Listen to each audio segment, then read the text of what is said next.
the former Toulouse and France hooker, now on the coaching staff of the French side. I think he perhaps set it up best when he said this will be a meeting of rare intensity, and we are ready for it now. The last of the quarterfinals, the one remaining place in the semi-finals next weekend. England wait and watch with the rest of us now. Will they face the host nation, or will they play the defending champion South Africa, hoping to make it 4, as the All Blacks are as well?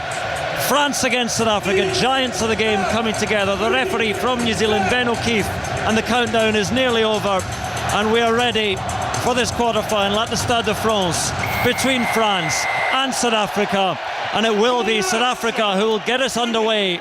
Loud blast of the whistle, but Manny Lubbock is not a man to be rushed, takes his time and then sends that white ball into the sky. Taken down just outside the French 22. France playing from left to right as we look down from the stands here. And Dupont in the scrum cap tonight, told to use it, and kicks it long. And taken in by Kurtley Arendse. He also in his scrum cap, but in black and vivid green edging. And Alele Bleu as Etzebeth carries it in and is repelled. Ramos, what a take that is in the air, and a fuse from the crowd as Cheslin Colby came in and seemed to upend the French fullback while he was gathering that ball, but fair contest, says the referee. And Charles Olivon scrabbles on, and hands and knees up to the French 10-metre line. Down through the middle it goes. Opportunity. Jalibert can't quite gather. Now he can. And France pouring in. Chance here. Dupont sticks it over the top. The chase is on out wide. Bielberry! Not quite. Not quite. In the red scrum cap, he was herring down the left wing on that ball. And boos from the crowd, but I think Kurtley Arendse was back there as well. And goal line dropout, says the calm and composed Ben O'Keefe. Yeah, Barry waving to the referee, thinking it was deliberately knocked dead. 2 kicks from Lubbock to start with, both taken by Charles Olivon. Then a creative flip over the top. Listen to the crowd, you can guess what's just been shown on the big screen. What do you think, Bobby Skinstad? Well, it's definitely not knocked dead on purpose. He's trying to grab the ball. He's got his right hand being held back. So, I mean, he's only got one hand to go at it. And Ben O'Keefe, I think nice and calmly, has said, let's carry on with the game. It's the referee's job to just say, I'm here as in a neutral venue, shut out all the noise. Great carry by Olivon again, and there is Aldrit. And France have gathered it and have driven up to just outside the South African 22 again. And Dwayne Vermeulen told to get out of there. So here come France once more. Antonio Mountain on the move, carries it up to the 22 again, and Dupont shifts it quickly to Cyril Bay's loose head. And here they go again, popped over the top to Damien Penaud, little chip, but charged down. And out it goes. Damien Willemse, fullback, got hands on it. Line out to France, just inside the South African 22. Electric play from both teams here, and I mean in terms of, on both flanks they've had an attack with the feet and the kick from Dupont going up the left-hand side. Amazing ability here from France to just combine the power of the forwards and then flick it around the back to the back so quickly. Wonder if there might be nerves early on from France, or indeed from both sides. Certainly not from France, though. Very bright start as Mauvaka, the hooker, prepares for the first line out. South Africa are so good at challenging, but it's taken down by Cameron Woki. A mighty maul now by France. They're powering on. Oh my word, 3 of them, a pocket, a drive. 2 metres short, a pick and go. South Africa splintered, but the ball goes loose. Offside South Africa. Penalty advantage France. Here they come again. Try! Wonderful hands from Penaud to Bay. Cyril Bay, the loose head prop, gets into the corner, and the Stade de France is alive. What a start by France. They had the advantage, but they had the speed of thought and hands, and it was Cyril Bay, the loose head prop, waiting on the wing to take the final pass. Incredible leap from Cameron Woki in the line-out, took it down, then there was no hesitation. Jonathan Danty was at the front to add power to the maul, and it was a ferocious drive, fully 20 metres, then it splintered as they got close to the line. Thibaut Flamand was going so quick he tripped over. They recycled a couple of times, went back down to the blind side. The loose head prop docks it down, fed by his winger Damien Penaud. That is the perfect start from France. Well, that's exactly what they wanted, and it's a cracking start. Lovely interaction, forwards and backs. South Africa undone there. What a fantastic driving maul as well. I mean, the pace of it, you're right, he tripped over, he was going too fast. Amazing play. South Africa will have to really gather their thoughts here, because there's a 16th man on this field, and it's felt around every single seat in the stadium. Mostly hush, but a pocket of supporters belt out the anthem. Ramos conversion from this right touchline. Oh, what a kick that is from Tomas Ramos. Is he going to reach it? Just crawls over, but on the tightest of angles for a right-footed kicker. Paul Grayson admired that one. Absolutely, right from the right-hand touchline from Ramos. Didn't get all of the ball, but I'm sure 40,000 French supporters straight behind him just gave it a little bit of an extra blow. Just quickly before the restart, a goal, Norway against Spain. Shojo Saka. It is the 20th minute. It's Norway 0, Spain 1. A mistake in the Norway defence. Alvaro Morata coming in on the far post to tap in a simple goal for Spain. It's Norway 0, Spain 1. Well, that will be greeted by Scottish supporters everywhere, wherever they might be. France take the restart, and midway between the French 22 and the 10-metre line, they gather it in and they try and just settle things down. Dupont flings it back to Jalibert, and from deep the fly half sends it long, good length on it, taken in by Cheslin Colby, and Colby skipping into the heavy traffic up to the French 10-metre line, 15 metres from this near side touch. South Africa attacking from right to left as we look at it, spilled by Mbanambi, and now what a chance for France, careering on as Malvaka the hooker up to the South African 22. The Springboks in disarray, the pass floated out wide. Here come France again. Fiku for the line. Here Bielbiere outside, 2 metres short. Still they come. Aldrit drives in, the number 8, and now Dupont, and now to Danty. Can't quite get there, 1 metre short. France rampant at the moment. Dupont feeds it out. Oh, and Etzebeth there. My words. He may be in bother, Etzebeth. He's patted the ball down. Was that the try-scoring pass? Well, it looks like it went backwards. Referee was happy with it. And he has got it backwards, Etzebeth, despite the protestations of the crowd. Was great defensive work by Etzebeth. A huge mitt stretched out. It looked certain that France would get their second try, and to a cacophony of boos, South Africa clear. And almost up to the halfway line, France think twice about the quick line out and listen to the crowd watching the replay. But you're right, he hasn't patted that down or forwards. Great athleticism from Etzebeth, because they were dead in the water there if he hasn't made that intervention. Took the risk, managed to jump in the air forwards, get his fingers round the back of the ball and flick it an inch or two backwards. Otherwise they were 14 down. We've got a quick pause here ahead of the next line-out, so we will go to the Cardiff City Stadium. Wales against Croatia. Sheridan Robbins. Wales 0, Croatia 0. Good start from Wales, some wonderful skill from David Brooks midway through the halfway line, but it's still no real chances for either side. It's still Wales 0, Croatia 0. And it's still Norway 0, Spain 0, because that Spanish goal has been disallowed. VAR. Doing its thing. We might have a few TMO reviews in this game as well, such as the modern way of sport. And after South Africa weathered that French storm, the ball is loose. Oh, real chance now for Kurtley Arendse. Pounces on the loose ball, and he's in. Stade de France is stunned. What a mess in the French defence there. It was rather chaotic and confused, but Kurtley Arendse on the right wing just raced onto a loose ball, gathered, and no one was going to stop him. Frans Malherbe got his hands on the ball in the breakdown. Brilliant work from the South African tight head. Caused the turnover. Kobus Reinach came into 9. Went for a box kick. It was a wobbly old kick, but then unstructured. France going from attack to defence. Slowly, the ball bounced backwards. Pierre Barry, I think, maybe got a hand to it. And Kurtley Arendse, genuine pace. The ball bounced for him, 40 metres to go, cruised in. Helter-skelter stuff. I mean, both sides have taken the 2 quick opportunities that they've got. You know, South Africa, Eben Etzebeth, something's got to be said there. I mean, that was just an amazing piece of skill, but a piece of luck as well. That ball could have drifted forward. I mean, he went for the intercept and patted it backwards. They hung on to it. Reinach's amazing exit kick, you know, allowed them to have pressure on that line out, and South Africa with the up and under after Dwayne Vermeulen stole the ball are back in the game.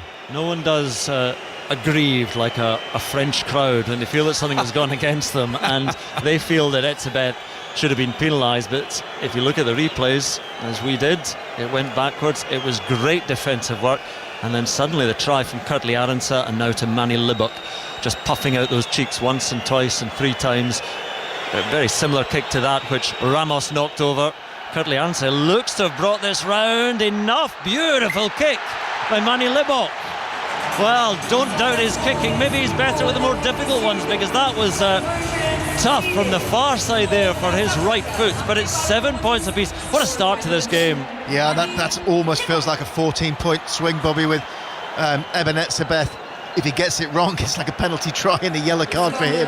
France 14-0 up, but he got it right. They worked their way out and got their score. Restarts, and France send it long the way of Eben Etzebeth, and he gathers it with his huge limbs. Almost got his head taken off there, but it's okay, says the referee.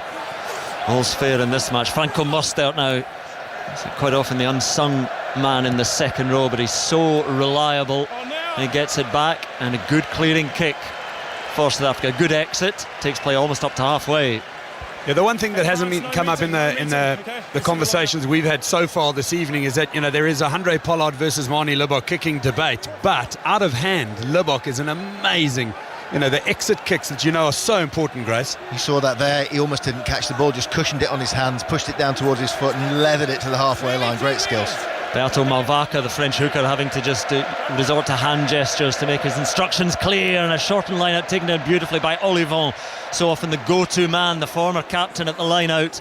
And France carry it through midfield, just creeping into the South African half, and then a hush from the crowd, and then the expectation grows again as Dupont sends it high up to the stands and down, beautifully placed just outside the 22, and went backwards. And here's Malvaca again crashing on. What a start to the game he's had, the hooker for France, into the Springbok 22. But there's a knock-on spotted there, and Ben O'Keefe saw it. French players and certainly the French fans disagree, as is their wont. So well, actually I disagree, because there were 2 knock-ons here, and I think France didn't quite get enough advantage. I mean, maybe you can give me an indication. They had 3 or 4 metres, not much more, Grace. Yeah, it's an interesting one, isn't it? I mean, the referee's right on top of it. He saw what he saw. Malvaca didn't moan too much, a little bit, but a brilliant kick from Antoine Dupont. You see, now I thought Cheslin Colby knocked that on first, and they were playing an advantage. I think it was Penaud just managed to get enough interference to work it back. 12 minutes. All's fair then to Ben O'Keefe. All's fair in love and rugby. That's not an expression, is it? Anyway, first scrum of the game, 12 minutes gone, and here the home support again try and give an extra few ounces to their side. Dwayne Vermeulen, the old warhorse, now 37, just prepares to settle in at the back of the South African scrum, just pulls in the shocks of the men in front of him, and then just drives in, and it crumples in a heap. So reset. Interestingly, South Africa's scrum hasn't been quite as efficient at times in this World Cup. You look at it compared to the line-out, but it's all relative. It's still mighty indeed. I should take this chance to run through the side. South Africa, front row of Kitsoff, Mbonambi, Malherbe, second row, Etzebeth, Mostert, Kolisi, Pieter-Steph du Toit and Vermeulen in the back row. Then the half-backs, Reinach and Libbok, midfield, De Allende and Kriel, on the wings, Colby and Arendse, and Willemse at full-back. Just about good to go again in the scrum. Cyril Bay, Malvaca and Antonio up front for France. Woki and Flamand in the second row. Gelon, Olivon and Aldrit in the back row. Then Dupont, Jalibert, Danty and Ficou, Penaud and Bielbiaré on the wings, and Ramos at full-back. And France looked to have a little bit of a shove there, but then South Africa steady things. No side getting the upper hand there, but Reinach now uses it. And here go South Africa again, looking for the clearance through Willemse, their full-back, and he's put a huge right boot in that. And the touch judge on the far side scampers up with his flag stretched above his head up to halfway. 3 times deep in South Africa's territory, 3 good exits.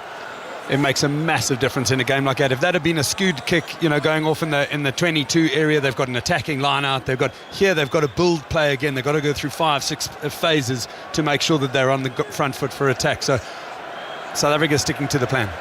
Now line out again, and this is where South Africa have been so strong in this World Cup. So Malvaca looks to his target, but again with Woki and Olivon Wonderful line-out jumpers, Francis Woki takes it down the mall, making ground again, but taken down by Blue, says Ben O'Keefe. So nothing doing there for France. And Dupont looks in a black scrum cap tonight, this short and powerful, heavily muscled figure. Dupont just flings it out the way of Danty coming in there and not making too much ground. Penalty decision to France, just inside the French half. Yeah, Steven Kitsoff really went for that. He came in. We'll have a look at where the entrance was, but I'm not sure that. Yeah, Ben O'Keefe's called it there. He said he's coming from the side. Thibaut, let's look at it right here. Ball's placed. Thibaut, he's got the hands coming over. Just with your line out, make sure your back so foot tough. doesn't come outside the 15. So tough. He's gone for it. You know, you don't get all of them. Sometimes you do, and sometimes you don't. And he's given away an opportunity for 3 points to France. It's an opportunity, an outside opportunity, because it's just inside the South African half, and it's only about 10 metres from that far side touchline. So this will be over 50 metres on the angle, or thereabouts 50 metres. But Toma Ramos, we talk about kickers and how important they are to have someone who can keep on turning over the scoreboard. And Ramos, the top scorer in this World Cup, top scorer in the Six Nations. This one will test him though. 15 seconds remaining on the shot clock. Oh, again, a sweet strike. Is it going to get there? Oh, off the upright. Down it goes, gathered in by Willemse in his own in-goal area, and just trying to buy himself a bit of room before sending the clearing kick. It doesn't quite find touch. Beautiful take. And here is Dupont. Dupont gives it on to Woki. And Woki sets it back, stretches out an arm. Dupont, little pop over the top, and now it's a race back to that ball taken by Reinach, and Reinach under pressure, but again composed, gives that ball away to Mani Libok. Oh, and Libok skirts away from one challenge and another, and now 15 metres from their own try line. South Africa cool under pressure, and just popped out to Dwayne Vermeulen. And the ball is loose. Penalty though to South Africa, just inside their 22. Reinach is furious and venting his fury. The referee. Fix the ball. Interesting, that's the third time France have gone for that little dink over the top. They've obviously spotted something in the backfield coverage of the Springboks, the space for them. They put them under some pressure, scored a try from it too. Jonathan Danty's down receiving some treatment. He's been in the wars over the last season or so. He's been out for quite some time. And it was Danty that was off his feet there, just stealing the ball. But that contest on the ground, I mean, it is just so good. We're watching the replays of a very good kick. I mean, you know, what's that, half a metre? Yeah, that was the only thing that denied Toma Ramos. But here we are still, France 7, South Africa 7. 17 minutes gone in the last of the quarterfinals. Didn't look straight at the line, but Ben O'Keefe says it's fine, so South Africa have it right on halfway now. Opportunity for the wings to attack again, these dangerous wings almost linking up there. Curtly Aronson and Cheslin Colby still with South Africa, just creeping over the French 10 metre line. Back it comes to Libok from just inside the French half now, sends it high. Taken down by Woki, a juggle. Oh, it goes to Damien Dalende. Dalende is way, chased down by 4, 5 French players. Sets it back 3 metres out. South Africa come herring in again. Oh, try South Africa. The French defence slipped away, and it was Damien Dalende, the centre, who got in at the end. He started it with his break. He was there to finish it. And after being stunned early on by France, South Africa take the lead. Playing away out to the left-hand side. They work the ball through their hands, get right to the edge, and then the ball goes back in field to Libok. No thoughts about running with it. He goes to the air. The kicking that Bobby's been talking about, absolutely on the money. Voki made a mistake. Made a hash of it, to be fair. Then the bounce of the ball. Dialendi involved twice. It was a great kick from Libok. They've got men waiting out there. Cameron Voki got it wrong. Pinched by Dialendi. A show and go makes the break. Then they recycle quickly. I'll tell you what, Antoine Dupont made the tackle. And if he wasn't injured, he'd have put his head over the ball there, I think, because he was the last man. We've seen him do it before. He had to bail out sensibly. Dialendi got himself back on his feet and scored. Well, any questions about Mani Libok? You know, his place kicking, as Bobby was saying, not that it doesn't matter, but he does so much that's so good elsewhere in the pitch, and that kick there from hand, he was talking about how good he is from hand with his kicking. It was placed in a six-man. Woki reaching up with one arm to try and take it or pat it back or do something, lost it. Delende with a try, and now Mani Lebok from just outside the 22, about 10 metres from that far side touch, and it's a tester for the conversion, shoves it wide. France 7, South Africa 12, and a stone-faced Fabien Galtier in the French coaching box. But this is where playing South Africa, as South Africa knew playing France, they've had to come back from 7-0 down, and France have to try and respond now themselves. They've done it through the kicking game, haven't they? South Africa, contestable kicks, well-planned kicks, and then a good finish. Restart again by Jalibert, goes long, taken down by Dwayne Vermeulen, and he paws at the ground and snorts and charge forward, and there's a decent charge as well, 10 metres earned, which just clears a bit of room for Lebok now. Just got it beyond the outstretched arms of Antoine Dupont, who's heading down on him. Now taken in by Jalibert, but he takes the thump from a couple of South African players as well. On the South African 10 metre line, 10 metres from that far side touch. France with the ball, and they come again. Woki keen to atone for his sins at the last passage of play. Cyril Bay, early try scorer, carries it in, and Dupont skips over the limbs to get that ball away and comes in again. Reinach seizing upon him, but Dupont moves it, and now down the blind side they go. It's Charles Olivon just about up to the South African 22. Dupont comes in, it's quick ball again for France to play with, and now up to the fringes of the 22. The ball was loose, but it's being flung around by France. Jonathan Danty, almost a gap there, and then straight into two men.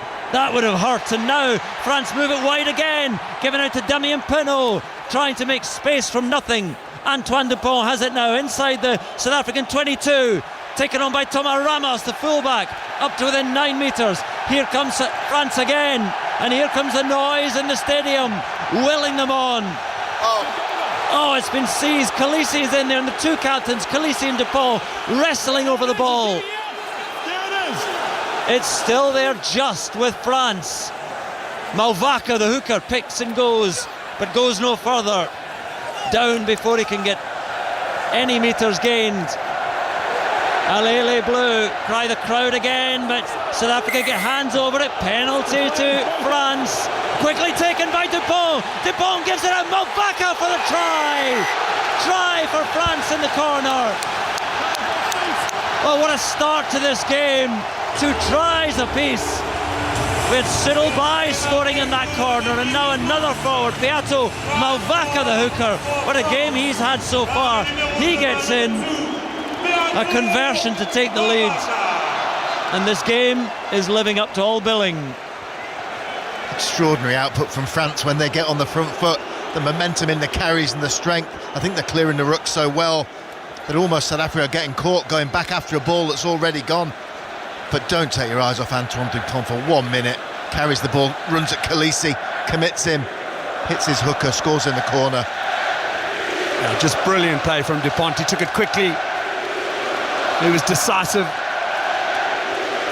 Amazing. I mean, the stadium is going absolutely off. We've got the full 70 and more thousand just dancing in the seats. It's absolutely an incredible atmosphere. It is heaving in here, heaving and singing and dancing, and the whole place is moving, and now just settles, quietens for Thomas Ramos. France 12, South Africa 12, but a conversion to edge France in front. Oh my goodness, he's been charged down. He's been charged down. You do not see that. So how far out was he there? 30 metres. Cheslin Colby, as soon as he saw Thomas Ramos start his move, he hailed out of the blocks. I mean, he almost overran it. He was there waiting. That is amazing work by Cheslin Colby. We saw Colby do it in the French top 14 competition a few times. He always does it, especially when it's a kick of that kind of importance, and I love it. The attention to detail. He knows Ramos takes his kick off slowly.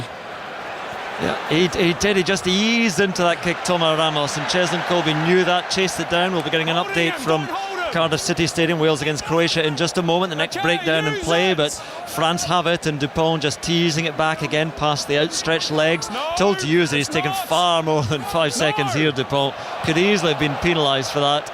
Sends it long though, and it's gathered in just outside the South African 22 by Manie Libbok. Gives it on to Jesse Creel. First touch of the game, I think, for Creel, the outside centre. Waiting on the wing here and getting just inside the French half. And now Bongiumba Nambe, the hooker, crashes up over that halfway line. Deep into the South African half it goes now with a pass back to Willemse. He sends it to the skies and it's knocked forward. No, says the referee, as Ramos took it.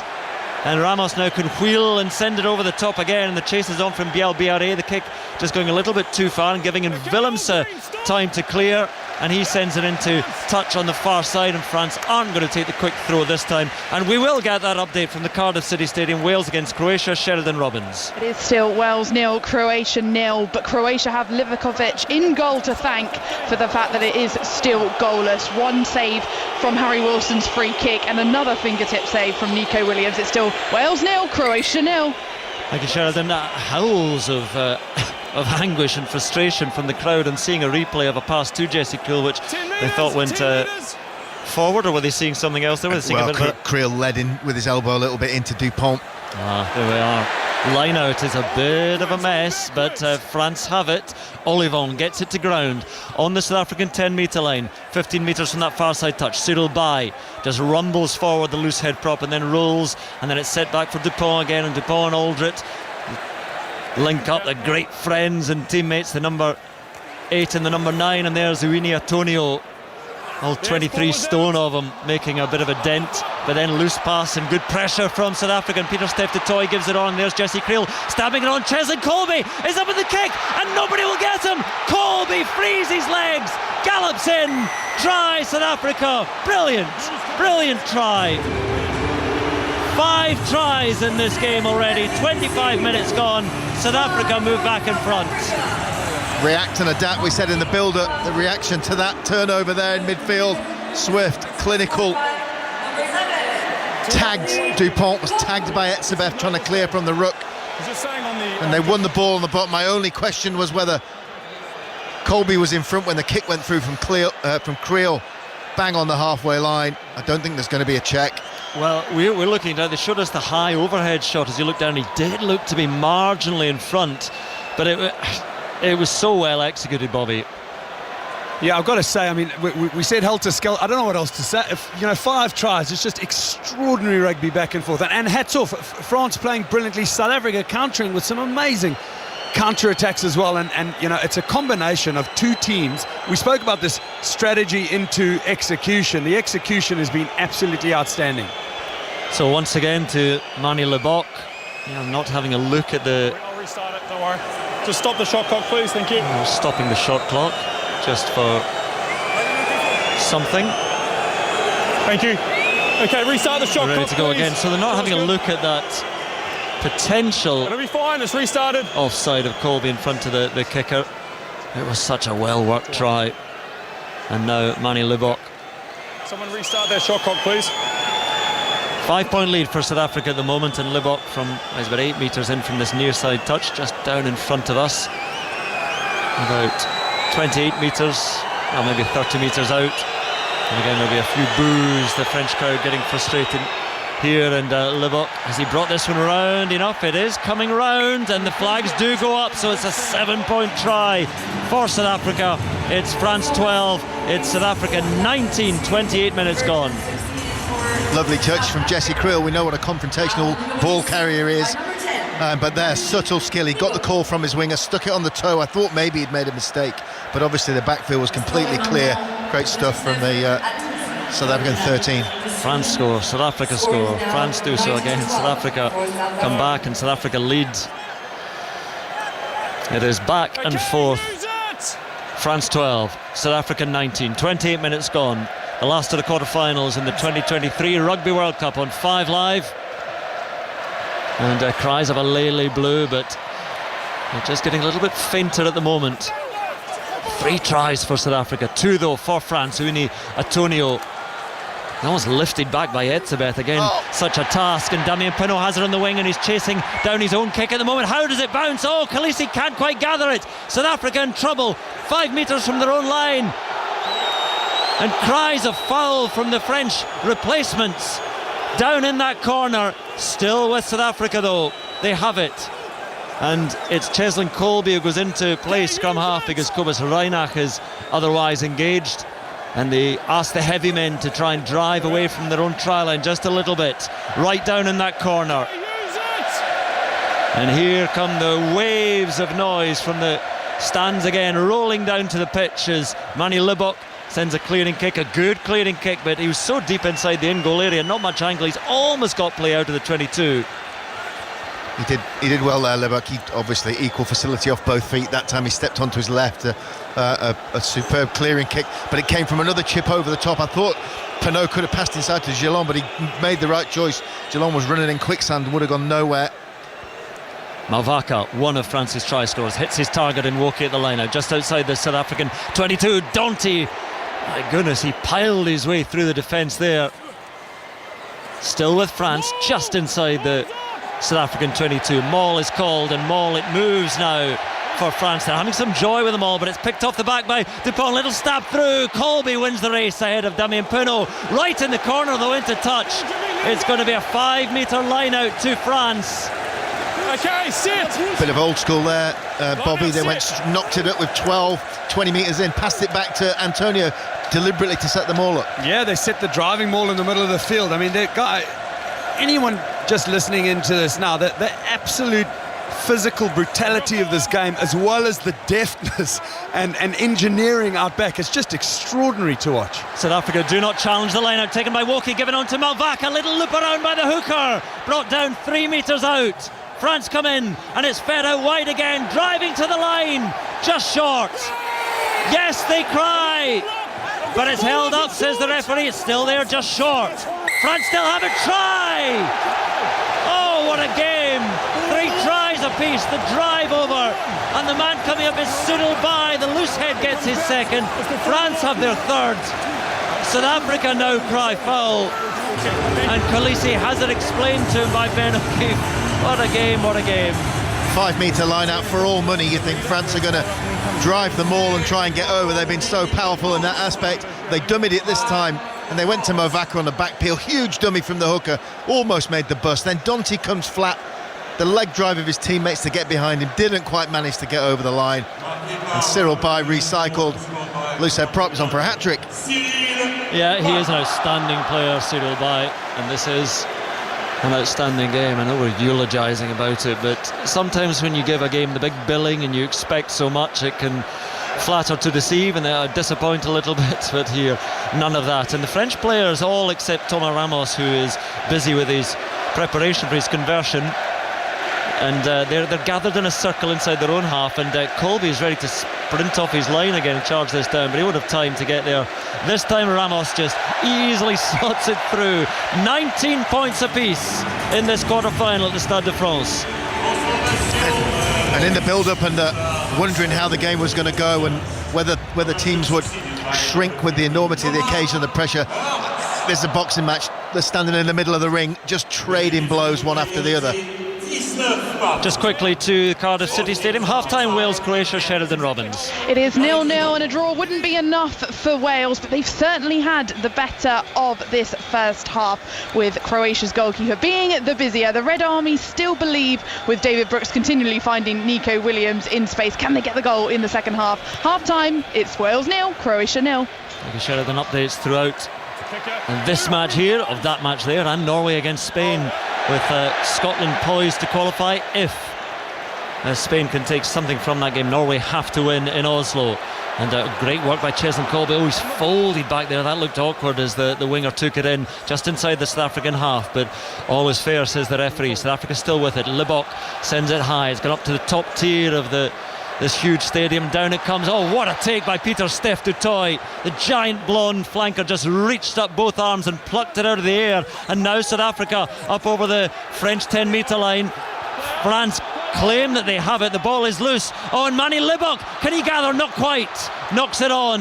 France have it just outside the 22. Ramos, the fullback took it in, and now it's with Antoine Dupont, shut down by Kitsoff and company, and so they'll come back for that little knock-on by Manny Leboc, and it'll be a French scrum midway between the 22 and their 10-metre line. Sorry? God, it's chaotic, isn't it? Everybody on the ball, absolutely nothing piling in. No second thoughts here, just flat out. Every time that ball bounces backwards towards the France line, you think a South African player is going to steal it and break away again. Let's just get a half-time update from Norway against Spain in Oslo. Shojo Saka. Yeah, it is half-time. Norway 0, Spain 0. Alvaro Moratas had the ball in the net for Spain. That was ruled out for offside after a VAR check. Erling Haaland had one chance at the other end, half a chance, shot blocked. It is 0-0, and remember, if Norway fail to win, Scotland will qualify for the Euros. We are remembering just that. So, have we had one scrum so far? One sort of reset scrum a couple of times, but we're well beyond the half-hour mark. 34 minutes gone. I think this is the second setting of a scrum, or the second scrummage in this match. And again, it is the Marseillaise around the Stade de France. They're being richly entertained here. 80,000, and there must be 75,000 or 70,000 plus supporting the home side. It is a French scrum just outside their own 22, right in the centre of field. And if South Africa are to put the pressure on here... Keep their belt bind where it is. Elbow up. Back up, please. The balance is good. Keep the height this side. You've got to be a bit of a barrack room lawyer in the front row to state your case and try and convince the referee that they are having real difficulties here, ref. Can you see how I'm dominating? Elbow up. Height this side. And it's an ongoing conversation. I mean, it's a long-term case, isn't it? It's been argued from minute 1 to minute 80. I think for referees it just becomes white noise after a while. Anyway, we're ready to scrummage again. 19 points apiece between France and South Africa, the last of the quarter-finals to decide who will play England here in a week's time. And we've only had time's off. A couple of scrummages, but they haven't gone well, so we're resetting. Keep your weight. Tell the locks behind you to not push forward. Okay? The same thing, keep your weight. We must have good scrums to stay up. Okay? I'm not going to keep talking to both teams. We're good. We're all good, Stay in the says scrum. everybody to the referee. Stay in. Time back on. So we have in that front row there for South Africa the red-haired giant Stephen Kitsoff, then Bongi Mbanambi at hook, and Franz Malherbe is just again an enormous bearded figure at tight head. But even more sizable is Uini Atonio in the tight head for France, alongside Malvaka and Cyril Bay, who's a wonderful scrummager as well, Cyril Bay, and a man who scored 2 of France's 3 tries. The wave that is going around the Stade de France will die now as the scrum goes down. The decision is play on. Dupont under real pressure from Reinach, gets it away to Jalibert, floats it over the top to Bielbiare, and he can't free himself with his sprinting speed, so decides to kick and just sends it too long. It's gathered in comfortably by Damien Willemse. Wow. Wow, what a... He's caught the mark and immediately called for a scrum. He's caught the mark in his own 22 and immediately called for a scrum. Why has he done that? Because South Africa are going to go for France and win a penalty. Is that I'm sure. In their own 22? Can't believe it. Both of you went down that last scrum. I'm not sure why Damien Willemse has done that. Called for the mark and said scrum. So we're inside the South African 22 now. We've got 3 minutes to go in this first half. And if France could put the pressure on, suddenly what a chance they have. Bobby, surely that's a coaching, a little bit of something that's come from Razi or Nienaba to say, do you know what, if we're up, we can do it. Yeah, it has to. I mean, you don't want the match to be decided by it, but you know, Damien Willemse is a senior-ish player. He's still young enough to be a little bit hot-headed, I would imagine, and maybe he's gone and said, you know, that's what we spoke about in the week, and it's my job to do that. It's an extraordinary decision. Nice for the fullback to say, right, heavy boys, you can push, I'll be lucky here at fullback. But so we've got this scrum now. It is a South African scrum, but it's inside their own 22. Oh, and they try and melt yes, they do get the penalty. What a scrummage by South Africa, but it's an attack now, a free attack has slipped by Jesse Creel. Back they come for that penalty. So is that just a bit of alpha mailing there? Could well be. I mean, again, so the man penalised was Cyril Bay. I mean, if you think about the result, though, so now they've won a penalty scrum, and when they kick the line out, it's their ball and their attack. whereas before it was a France ball, and maybe... It's a big gamble, that, well, it's though, a isn't it? massive gamble, of course it is. But they have that penalty now. We just saw a bit of a flexing of scrummaging muscle from South Africa there. They got the penalty. He's caught it. Oh, and Bielbiare has kept it in field, so it comes to nothing for South Africa. This time the mark is not called by Cobus Reinach inside the South African 22, and now he clears for touch, and it'll be a French line out in the 10-metre line. A minute and a half to go, and France have this attacking platform. Yeah, South Africa, the net result there has definitely benefited France. I mean, that's an amazing piece of play. Yeah, Louis Bielbiare on the wing. He leapt up, a tiny figure on the wing in the red scrum cap, and he leapt up and was almost out of play and then took it, then landed in play. And so France have the line out on the 10-metre, on the South African 10-metre line, taken down by Cameron Woki. And then Donty on the crash, nearing half-time here. France 19, South Africa 19, 3 tries apiece. Is there something more from this pulsating first half? Uni Atonio doesn't look too comfortable as he goes down there. Advantage to France, so they'll have possibly a kick at goal, possibly a kick to touch. But here they still have an attack, they still have that ball. Jalibert flings it out. They will come back for that penalty now. So France have options to end this first half. They can kick for touch, they'll be allowed to take the line out, or Ramos can have a proper goal. But I watched Antonio go down, and he didn't look comfortable when he went down. Went down in an awkward position, and he's receiving treatment now. He's just getting prodded and poked in scientific terms by the physio, but felt something there, didn't he? Yeah, I think he caught a knee from one of his own players in the breakdown when he was on the ball around the kind of cheekbone area. He's still down and receiving. What an extraordinary passage of play that is, though. A fullback calling a mark and immediately calling a scrum. South Africa doing what we thought they would do, destroyed the French scrum. Libbok misses touch only via Bielbarre's amazing bit of skill.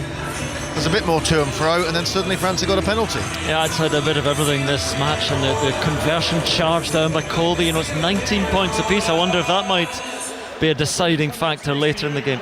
Now, we're going to look at potential foul play. Yes, Ben, I'm going to show you head-on-head contact by South Africa 4. Wow.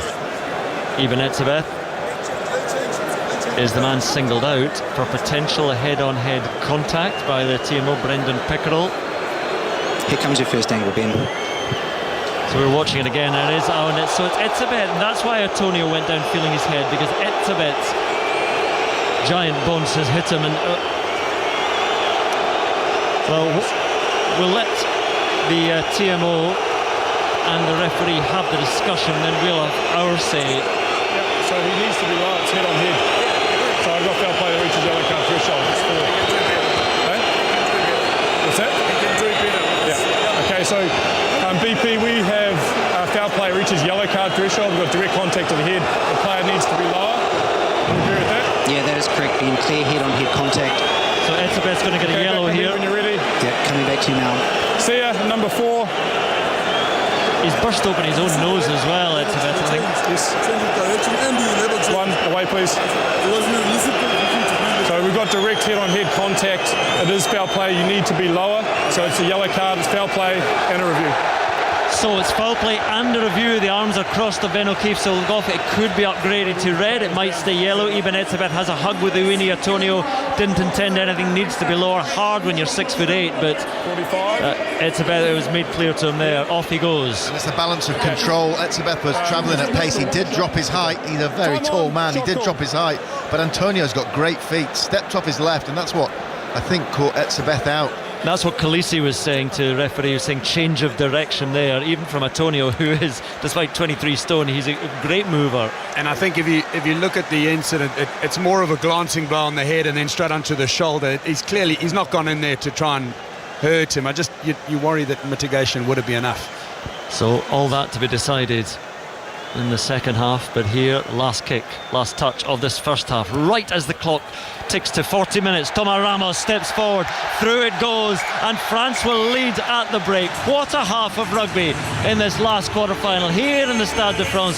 3 tries apiece from end to end, try from one side then the other, back and forth, but it ends with that penalty from Thomas Ramos. South Africa down to 14 men as well. Perhaps permanently, we'll see. But France lead by 22 points to 19 at the break. Bobby Skinstad, are you going to make it through this game? Oh my goodness, I've got no fingernails left. I've got no nerves. The nerves are frayed. The nails are to the quick. But what a cracking game. I mean, it's amazing. This is what we were hoping for. This number of tries, this much action. It's been amazing. Forwards and backs, I've got to say. I mean, Cyril Baille to have scored 2 tries. I mean, this is just an amazing opportunity to have a look at, some of the best players in the world playing at their peak. I thought, Paul Grayson, the first half of Ireland-New Zealand was absolutely sensational. This has been better. We're running out of words, aren't we? Yeah. I mean, you can't overstate. I mean, you get to half-time, it's felt like about 10 minutes, and they've just been absolutely going for it from minute one. The noise in the stadium's been incredible. Some of the output by France on the front foot is extraordinary. The waves of attack, that first driving maul that went 20 metres. South Africa have got a game plan, 2 phases, bang it in the air, win the aerial battle, pick up the scraps, go and score. They've done it 3 times. Unbelievable stuff. I think it's been that good that actually the fans inside this stadium have realised they have to pace themselves slightly. There's this French chant where they're basically, the English translation is, if you don't jump, then you're not French. And they are all bouncing around. We ended the half with a Mexican wave, which is a little bit easier on the body. The fans in this stadium have been absolutely sensational. It's been so loud throughout the first half. And I actually said, Bobby, that we're going to have to wait till next summer to see the fastest athletes in the world. Cheslin Colby is unbelievable. Oh, look, all the wingers have got it. You've got to, doff the cap, because they've been chasing every high ball. They've made the effort to get across the field for the kicks. They've been, reeling in the opposition. I mean, Cheslin Colby with a charge down, absolutely extraordinary. And at this kind of level, to have that kind of dedication, get out there and still, really put it on the line. I mean, it's that kind of thing that can affect a match like this. I was trying to read your sort of comments just before the half-time whistle there, gents. Is the feeling from the two of you that, I mean, you never really know. I know you never really know. But is it likely that Eben Etzebeth yellow will stay a yellow? Personally, I think he dropped significantly to make the challenge, and the movement from Antonio, I think, is enough mitigation to say that it wasn't intentional. Yes, it was direct head-on-head, but he was making his best efforts to make a low tackle, and he's a giant. Yeah, I mean, he's 6'8". I hope so. I mean, you don't want a red card for any team, for either team. I certainly don't want a French red card in this game at all. And Etzebeth is down. I mean, both his knees are bent. He's gone. As they move towards the inside, it definitely, it's head on head. So that is the yellow card, and we know the threshold, so that goes. But hopefully the mitigation is enough to just have the 10 minutes and not more. Bobby Skinstad sounds like Matt Dawson sounded at full time in the England game, and we've still got another 40 minutes at least to go. Simply put, one of the great halves of World Cup rugby. France 22, South Africa 19, with the man advantage, with him in the bin, Etzebeth, for the next 10 minutes. So it looks like it's a big advantage to France. It could get bigger, but regardless, this has been absolutely sensational. We'll be back in the Stade de France after the news with Carl Hartley. Listen on BBC Sounds. This is BBC Radio 5 Live. Thanks, Steve. Israeli troops are continuing to arrive near Gaza ahead of an expected ground offensive. Prime Minister Benjamin Netanyahu says the aim is to destroy Hamas after it carried out an attack in Israel, killing more than 1,400 people, including many civilians. Our Middle East correspondent Tom Bateman is in Jerusalem. There is a huge number of Israeli troops now around the Gaza perimeter. We were talking yesterday, weren't we, about a long statement from the Israeli army talking about the logistics and the supplies, and effectively saying they were building up forces and they were prepared. What they've said today is that now the decision on launching a ground invasion is a political one, which I think suggests that from a military perspective, they believe that they are ready. Benjamin Netanyahu, the Prime Minister, held a full meeting of his cabinet this afternoon, reiterated that their objective is to crush Hamas, he said, and, all the signals are that this ground offensive is going to happen soon. Palestinian health officials say airstrikes have killed more than 2,500 people in Gaza. Doctors have warned of a health catastrophe. Water supplies to southern Gaza have been switched back on after talks between the Israeli and US governments. Scotland's First Minister Humza Yousaf has family inside Gaza. He's calling for an immediate ceasefire. We cannot stand idly by and allow people's lives to be lost, their homes to be destroyed, their hospitals to be bombed because of the disgraceful actions of a few, which I condemn unequivocally. They are being collectively punished, and that cannot be justified. UN peacekeepers in southern Lebanon say their headquarters has been hit by rocket fire. It follows the most intense fighting there in a week between Israel and the Lebanese militia Hezbollah. This group, like Hamas, has been designated a terrorist organisation by the UK, US and other countries. Well, the US Secretary of State Antony Blinken has visited Jordan, Bahrain, the United Arab Emirates and Egypt to hear how they're viewing the crisis. It's in a bid to stop the situation in the region escalating. But the Jordanian Foreign Minister Ayman Safadi says the risk of a wider regional conflict breaking out is very high. In these kind of situations, things could take their own momentum and push us where we don't want to go. So there is a real high of this conflict spilling over into the West Bank, into Lebanon, and from there to the rest of the region. And that's an extremely alarming possibility that we're working so hard to prevent. But unfortunately, the chances are real. We'll keep you across this story throughout 5 Live Sport and on the BBC News website and app. Elsewhere now, the SNP conference in Aberdeen has approved a new approach to securing independence. It voted through a motion which said winning a majority of Scottish seats at the next election would be a mandate for holding a new referendum. And Network Rail has apologised to customers after rail services suffered severe delays out of London Euston today. A signal point failure caused all lines to shut for a time. BBC 5 Live. The voice of sport. England hosts Italy as their Euro 2024 qualifying campaign continues. Alexander-Arnold wraps his foot around it. It's over the top of Trump. Grealish takes it down and scores. Watkins sliding in might have got the final touch on the goal line. Hear live commentary Tuesday nights from 7:45. Euro 2024 qualifiers. England versus Italy on 5 Live and BBC Sounds.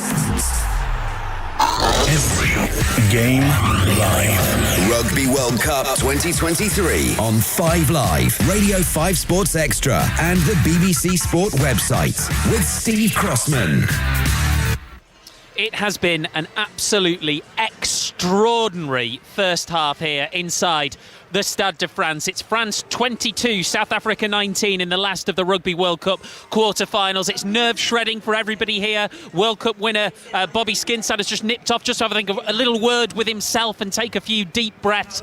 And there is a collective breath being had by the French fans around us here at the Stade de France as well. So many nerves for Scottish football fans tonight as well, of course. Remember, if Norway do not beat Spain tonight, Scotland go to the Euros in Germany next summer. It's 0-0 at the start of the second half. There has been a goal, though, in the match between Wales and Croatia. Sheridan Robbins. Yes, just 2 minutes into this second half, and the roof came off the Cardiff City Stadium as Harry Wilson marked his 50th cap with a superb solo run and dinked it over the keeper. Wales keeping their qualification hopes alive. It's Wales 1, Croatia 0. Second half commentary on the way here inside the Stade de France. Elsewhere in the Cricket World Cup, stunning story. Afghanistan beating England by 69 runs. It's only their second ever win at a 50-over World Cup. Let's hear from the England captain, Josh Buttler. No, we didn't start well. I think that was a big part of the game. They got away to a really good start and put us under a lot of pressure from the outset. And then we just didn't get enough partnerships in the chase to be able to chase that target down. In hindsight, do you think the right decision was made at the toss? Yeah, I do. I think maybe the conditions didn't play quite as we would have thought they did. Obviously, throughout our bowling innings, spin was the main threat, and obviously Afghanistan have some fantastic spin bowlers, so that was always going to be the major challenge. Maybe there wasn't quite as much dew as we thought there was, and maybe not. The pitch didn't quite play how we thought it was, having watched a few games here so far in the tournament. How confident were you at the halfway stage you could chase down that score? Yeah, always very confident in our team. We've got some fantastic players. It wasn't going to be easy, but I think it was possible. I think you watched the way Harry Brook played there.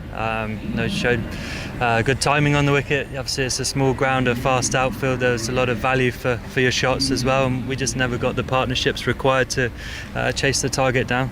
You mentioned that partnerships is the key, and it's unusual for this England side. You've sort of built yourself on those important partnerships during this very successful time you've had in white ball cricket. Yeah, absolutely. I know that's always the aim, and especially if we've got some quality individual players who can bat for long periods of time with somebody at the other end as well. But we've got great character in the team. We have to show a lot of resilience and dust ourselves off after a disappointing day and regroup and go again.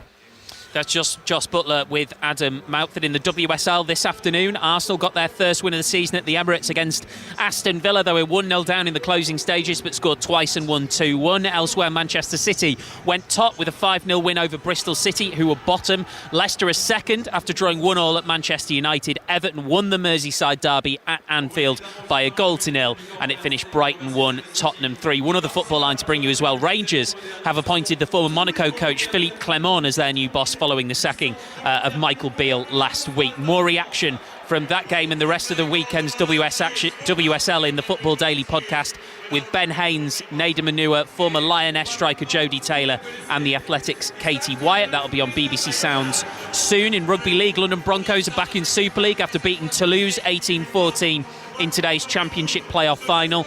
We can get now a bit more reaction to England's dramatic win against Fiji in their World Cup quarter-final. Steve Borthwick's side survived a surging Fiji comeback. They won 30-24. Here is the England head coach.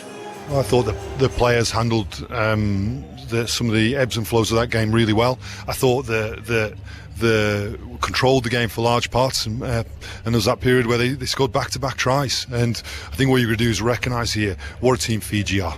Jam-packed full of world-class talent, power and pace, and they scored those tries in a way probably no other team in the world can score. But what our team did was find a way to get back ahead on the scoreboard and handled it in a really composed, mature, smart manner. I was going to ask what was the most pleasing aspect of the game, but was it that final five, that defensive stand? I think what stuck out for me more than anything else is the incredible support we've had. A lot's been written and said and spoken about what support we get. What I see is an England support that are right behind this team, that I think feel like they're part of this team. We certainly feel that way. Some individuals really stand out. I know you'd want to look at the team, but your captain Owen Farrell, how pleased are you for him that he kicked his goals and led his side to this point of the World Cup? I've been saying it right from the start. He's an incredible leader, an incredible player. He just rises to the biggest of occasions, and he led the team phenomenally well today. And you're right, you could talk about every one of the players in that regard of how well they played this evening, and the whole 33 was part of the preparation for that performance. That's Steve Borthwick. There'll be plenty of reaction in the Rugby Union Daily, which will be available after this game here at the Stade de France. There's currently a VAR check going on in that match between Norway and Spain. Spain might have taken the lead. So sorry, Scotland fans, we're just going to leave you with your nails being bitten again. We now have a decision. Shojo Saka. It is Norway 0, Spain 1. Gavi with the goal, Steve, confirmed after an incredibly long VAR check. Spain 1 up. Norway have never scored more than one goal against Spain in their 9 meetings today. Unless that changes today, Scotland will be going to the Euros. Thank you, Shojo. The French team are back out for the second half here at the Stade de France. And here comes South Africa. France 22, South Africa 19. An absolutely stunning first half at the Stade de France. Strap yourself in. Whatever happens in the next 40 minutes, it's going to be dramatic. Listen to the Stade de France. One collective voice. The second half then here with two World Cup winners, Bobby Skinstad, Paul Grayson with Andrew Cotter.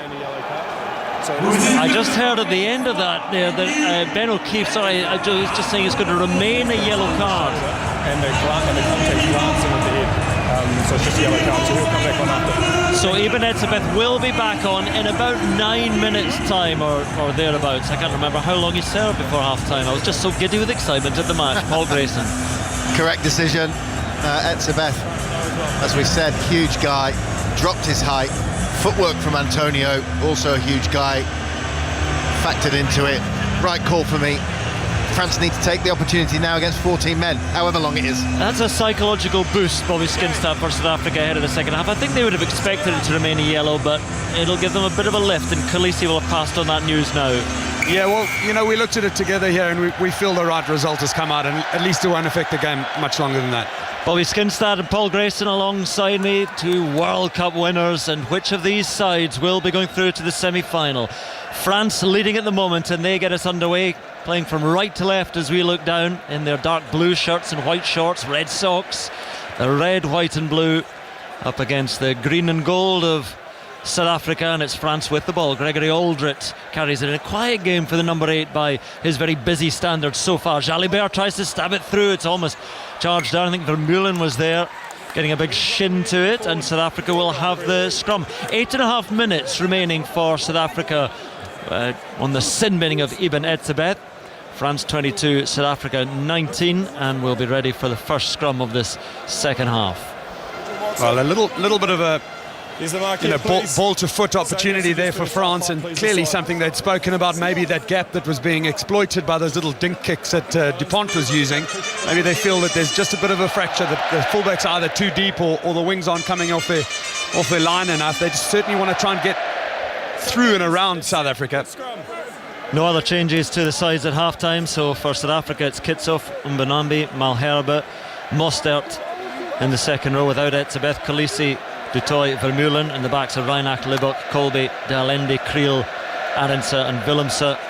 France by Movaka, Antonio, Woki, Flamand, Gelon, Olivon, Aldrit, and then in the backs Dupont, Jalibert, Danty and Ficou in the midfield, Biel Biaré and Penaud on the wings, and Ramos at full back. Good scrummage by France. South Africa get it away though quickly, although it's loose, and Khaleesi has to fling it the way of Cheslin Kolbe, and Kolbe then puts a boot on that ball over the head of Louis Biel Biaré. Great kick by Cheslin Kolbe. Biel Biaré was thinking about the quick line out, but Kurtley Arendse, the other wing for South Africa, was up very quickly to make sure that there was nowhere to throw it for Louis Biel Biaré. And again, South Africa with 14 men missing the huge presence of Ibn Etzebeth. So Pieter-Steph du Toit will have gone into the second row of the scrums, but here we are at a line out, and both sides are looking pretty good. These are 2, I think, of the best line out sides in the world, and taken down by Olivon just for France. And then Dupont makes the best of a bad job, and Reinach gets to him and wrestles him down, but Dupont got the kick away, taken in by Willemse, the fullback, who spins and burrows through a tackle and up over halfway. Turnover is good. France have stolen it. A roar from the crowd. Mavaka, a little no-look pass, gives it out. Olivon, Charles Olivon nearly through, up over halfway, giving on to Mavaka, and here's Ramos, the fullback, and the blue shirts come in now in support. It slows down just outside the 22. France attacking again. Galficou in the wide channels on that wide right side, into the 22 he goes. Penaud moves it to Olivon, nearly intercepted, but France still have it, and deeper into the 22 they go. Jonathan Danty gets to ground. Dupont is bustled back, but has that ball, flings it deep and then spills. Knock on by France. Scrum to South Africa. South Africa working hard with the 14 men in defence. Just under 6 minutes remaining of Ibn Etzebeth's sin binning. France still with that 3-point lead. Just amazing pressure. I mean, we saw there clearly South Africa had the scrum. Kobus Reinach was going to try a little tack up the short side, and Antoine Dupont was just on him immediately. He knocked that ball backwards. Sia Khaleesi diving on it, then France getting the ball. Amazing clashes back and forth, and I think it was, I'm not sure if it was Olivon or Gregory Aldrit, but it was a lovely turnover from the French loose forwards. Just waiting for the scrum here, so another update from the Cardiff City Stadium. Wales against Croatia. Sheridan Robbins. It's Wales 2, Croatia 0. They go above them in the group, and it's Harry Wilson at the double. Great header into the top corner. The Cardiff City Stadium is rocking. Wales 2, Croatia 0. It sounds it as well, doing his best to rival the Stade de France, which is rather nervous at the moment, but France lead 22-19, and they have that man advantage, but South Africa have the ball. Solid scrum as well, and It's sent through by Damien Willemse, the full-back, into touch on this near side, and here come some changes for South Africa. So, big changes as well. Hendrik Pollard's coming on, and R.G. Snyman, the huge second row, is coming on. Faf de Klerk comes on with his blonde hair glistening. Looks like a well-groomed Afghan hound, and he replaces Kobus Reinach. I'm surprised at that. Kobus Reinach, that's a... Franco Mostert is off for R.G. Snyman, although again Bobby Skinstad will give the correct pronunciation of R.G. Go on, Bobby. Erge Snyman. Rudolf Gerardus Snyman. Big change there because Pollard on for Libok at fly half. Faf de Klerk almost getting onto that ball at the line out there. There's a little short, quick one taken at the front, but Mavaka has it for France. So he's on at scrum half for Kobus Reinach. Just 4 minutes into the second half. Antoine Dupont chasing down his own kick. Louis Bielbiare trying to get there into the 22. It goes. And Damien Willemse, the South African fullback, under pressure. Faf de Klerk going in digging for it. Ball's not there for South Africa. France have it. Now in the 22. South Africa still with 14 men. Etzebeth, 4 minutes to serve of his penance. And here come France again. Anthony Gelon, the flanker carries. And again the noise grows. Great defence by South Africa. They're up so quickly, blitzing and burying the French players. And South Africa have the penalty. What an effort by the 14 men in defence. Bobby Skinstad. Yeah, unbelievable. That was Stephen Kitsoff, but it was the rush defence from the outside. I think it was a combination of Creel and Khaleesi managed to just trap man and ball. And the penalty here, Pollard will get South Africa out of their territory and hopefully be able to spend more time in French territory. No, not going for Well, it's a good kick as well from Pollard, and it will take play up to a South African line out on the 10-metre line again. They're doing this with 14 men, and another change being made by South Africa. So again, they are ringing loudly the changes because Dion Fury, who's another veteran, 37 Fury, although he's not played too many times for the Springboks. He was a level. He's coming on, of course, for Sia Khaleesi, because he's a back row player as well, Dion Furia. So he's not coming on for Bongi Mbanambi, the hooker who remains. Furia's played much of his career in the back row, Bobby. He certainly has. He's able to play both. He's had a couple of seasons for the Stormers at hooker and at flank. Well, was a little bit untidy at the line out, but South Africa do get it at the second attempt. So in goes Faf de Klerk. Again, that blonde hair just bobbing around, and he points the way, looks at the options. And then Pieter-Steph du Toit was not quite ready for that, and it came forward off the huge flanker. And Olivon just lifting up Faf de Klerk.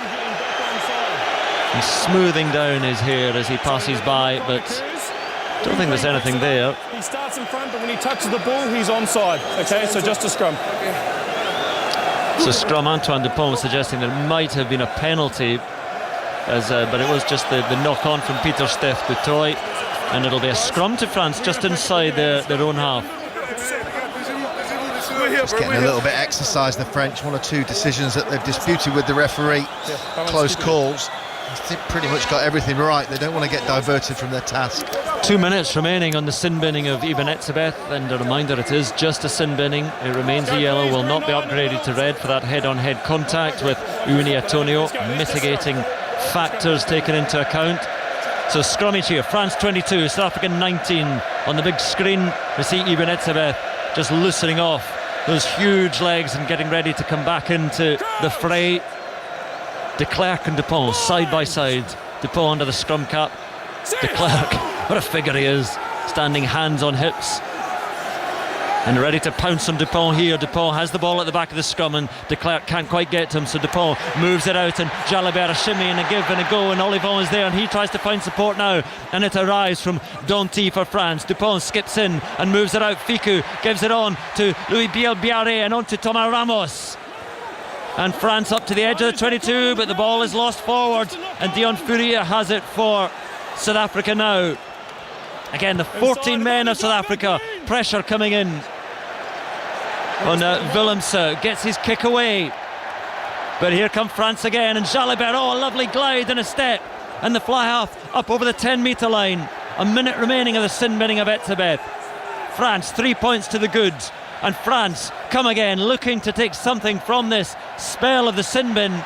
So far, South Africa have stood firm. Mauvaka keeps the ball alive. Beautiful pass infield to Damien Penaud.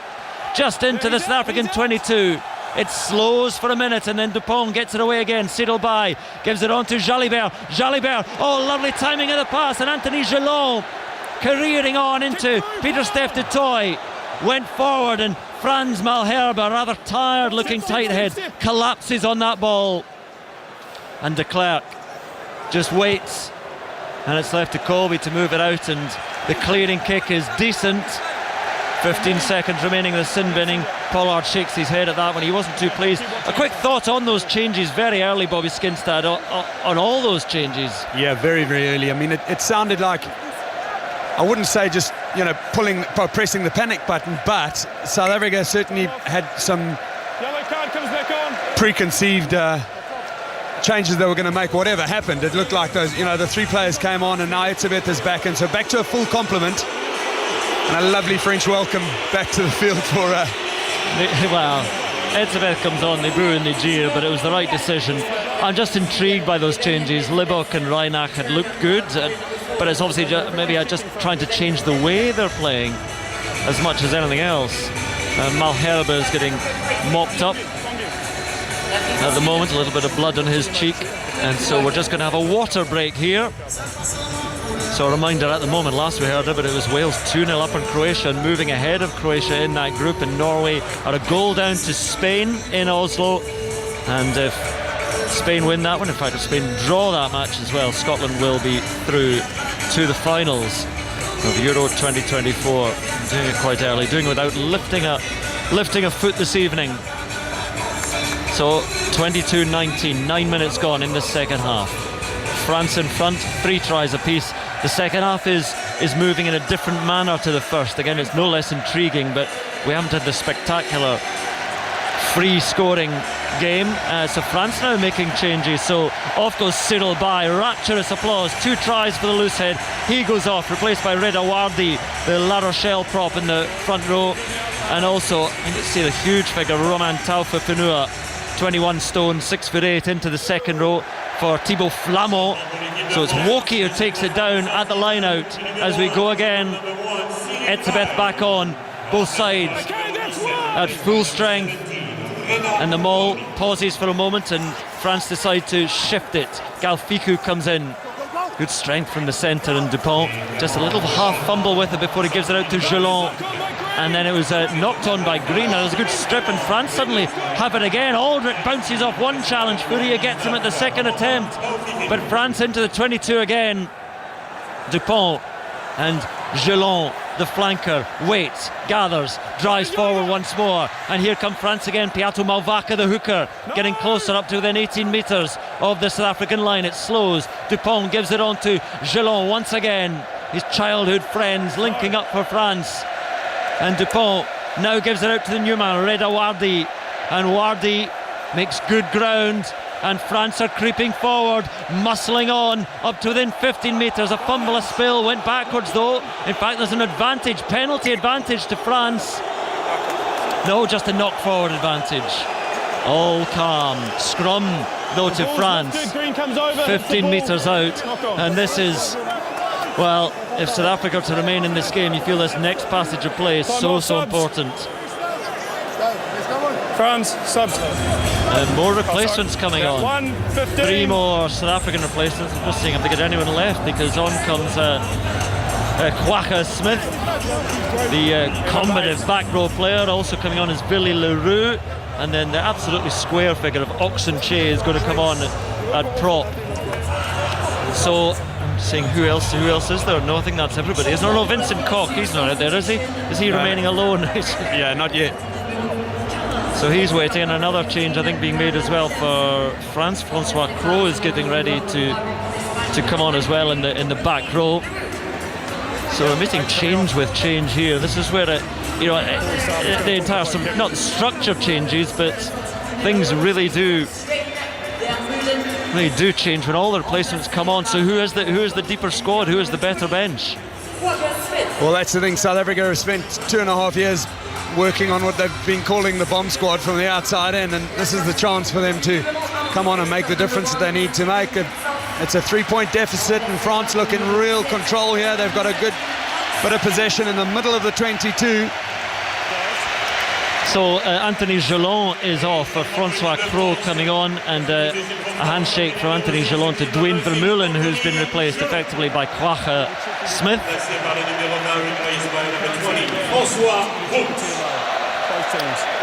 And talking to for, let's see, Bongi Mbonambi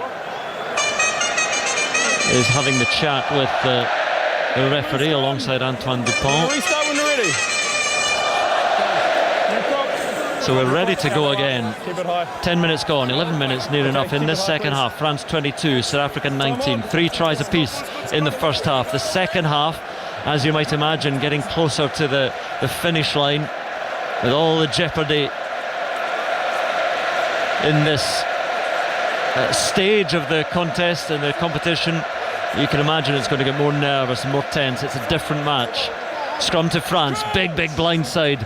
Damien Pinot is waiting there, and Sia Khaleesi now off as well. He was one of the changes, so I'm surprised at that as well. I didn't see an injury for Khaleesi, but again, it's pre-planned. It's, as Bobby Skinstad was talking about, they made a real virtue of their replacements, South Africa, and having the great strength on the bench that, you know, you might play 45 minutes, 50, 60 at most, and then on come the changes. And a lot of that chatter has been about their forwards on the bench. 6 forwards on the bench, 7 forwards off the bench. They brought 3 World Cup winning backs, 2 half-backs and a full-back onto the field for these closing half an hour.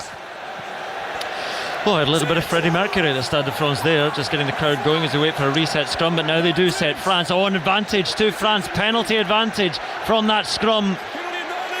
So Dupont here with his free attack. Jalibert, lovely step, exuberant sidestep. And it was Villy Leroux, I think, who went up nose. Pollard, who entirely bought it. Still with a penalty advantage, and France flinging around. Ball is loose, but gathered again by Beato Malvaca. And there's Gal Ficou wrestling with Faf de Klerk. Still penalty advantage to France. Ficou still alive and still going.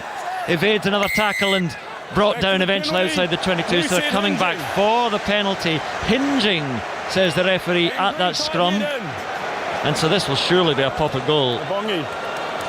Your loose head went to his knee right at the start, and then your tight head angled in at the end. So Oxenche initially, and then Franz Malherbe. And so Bongi Mbonambi, the hooker, who is the captain on the field now after Sia Khaleesi left, getting it all explained to him by the referee, by Ben O'Keefe. And good chat there from Bongi Mbonambi, went straight in for the conversation. You know, he's in the middle of that scrum. He's taken over the mantle of leader of the forwards there. He's talking to his guys, telling them exactly what went wrong, and France will go and take the opportunity to turn it into a 6-point lead. Yeah, they're going to have a shot at goal. Again, we've talked about the changes in the decision. I just wonder, Sia Khaleesi, we're talking about him being so inspirational. I didn't see him struggling with anything. Again, is that just a pre-planned thing? But would you not want to have your inspirational captain on the field for longer? Oh yeah, absolutely. I mean, probably pre-planned, maybe something in terms of the minutes that they've played, maybe something in terms of the contribution he's made already. I mean, it's a tough old game, you know. France have gone to the pocket for a couple of reserves coming on as well. I don't think we'd see anything more into it, except that, you know, Kwacha Smith and Dion Fourie can both play, you know, the same sort of fetcher role that Khaleesi does. So Ramos then over this penalty just inside the 22, shouldn't trouble him, and doesn't. So the first points of this second half go to France. They double their leads, 25-19 in front in a match that has become edgy, nervous. Of course it is. Different personnel on the field now, and now South Africa wasting no time in getting us going again. Andre Pollard sends it long from the restart, and Jalibert feeds his forwards. They try and carry their way out to the 22. So the bench is almost emptied by both sides. A few more left from France, but South Africa, the only replacement they haven't brought on is the tight head replacement, Vincent Koch. And up it goes from Dupont again, gets it away. Etzebeth was charging down on him, gathered by Kurtley Arendse, out of play, and he's skipping up the touchline, thinking about flinging it infield, but they'll come back for a more organised lineup. Bongi Mbonambi now quickly taken by South Africa. R.G. Snyman sends it back the way of Faf de Klerk, and Faf de Klerk is scrabbling around, and it's all the way behind the scrum half, and South Africa have the ball, but they're under pressure now on their own 10-metre line. but they move it again, move it quickly down that blind side. On the far side, Cheslin Colby and Billy LaRue linking up, and in comes Faf de Klerk, and Roman Taufa-Finua gets over there, but he's rocked back by another South African figure, R.G. Snyman and Peter Steph du Toit, providing a bit of a wall there. Still the ball with the Springboks. Up it goes. Louis Bielbiere trying to get underneath it, but it's taken down by South Africa, by Kurtley Arendse, and Etzebeth holding it in one giant left hand, carrying it on, and South Africa making ground now. 25-19 France lead. Billy LaRue nearly steps his way through, and still with South Africa, and still they move forwards, and Faf de Klerk moves it left now. Carried in by Kwaka Smith, a smaller man, but he's still going. Great power from the flanker. Etzebeth comes in to add his more substantial weight into the 22. France claim they have it. Penalty to France. They were celebrating the turnover before it was given by the referee, and then the penalty comes. He lifts the ball, holding on, then he goes off feet after. Explained to Bongi Umbanambi. Good work by Piauta Malvaka for France. My picture, he was there on the ball. He goes off feet after. Bongi Umbanambi does not agree with that. Not by any stretch. Amazing how South Africa have upped the tempo since they've made their substitutions. Faf de Klerk is a disruptor and an accelerant for their team. Already started to get involved in the quick play. Another goal in Cardiff. Sheridan Robbins. It's going to be a nervy last 15 or so minutes. It's Wales 2, Croatia 1. Modric with a corner kick, headed home by Pasalic. It's a little bit of muted atmosphere. It's Wales 2, Croatia 1. Tense there, tense here, but the crowd are bouncing again inside the Stade de France, and they settle in. Oh, huge slice off the outside of the boot by Mathieu Jalibert from that penalty. Well, the only salvation is that it'll be French ball at the line out, but that was a shocker. It's going to be, 15 metres out from their own line.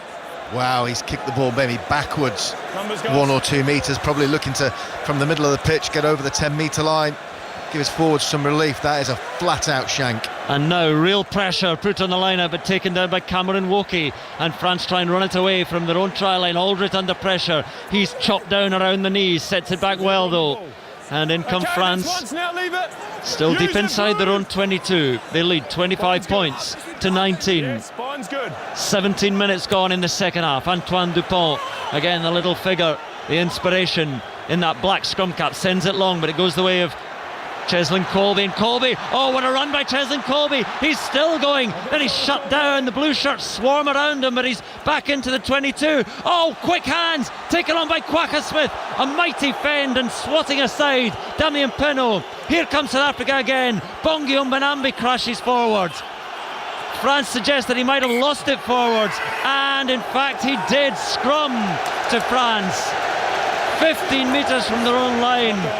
It's all South Africa on the charge at the moment, but the final pieces of the jigsaw not being put into place. Another change for France, bringing on Dorian Aldegheri in the front row. The Toulouse tight head replaces Uini Atonio, who has given his, oh my goodness, he's got a lot to give Atonio, but he's off looking very tired. But what defence again by France. We're watching a replay actually there of Reda Wardy going and making the hit.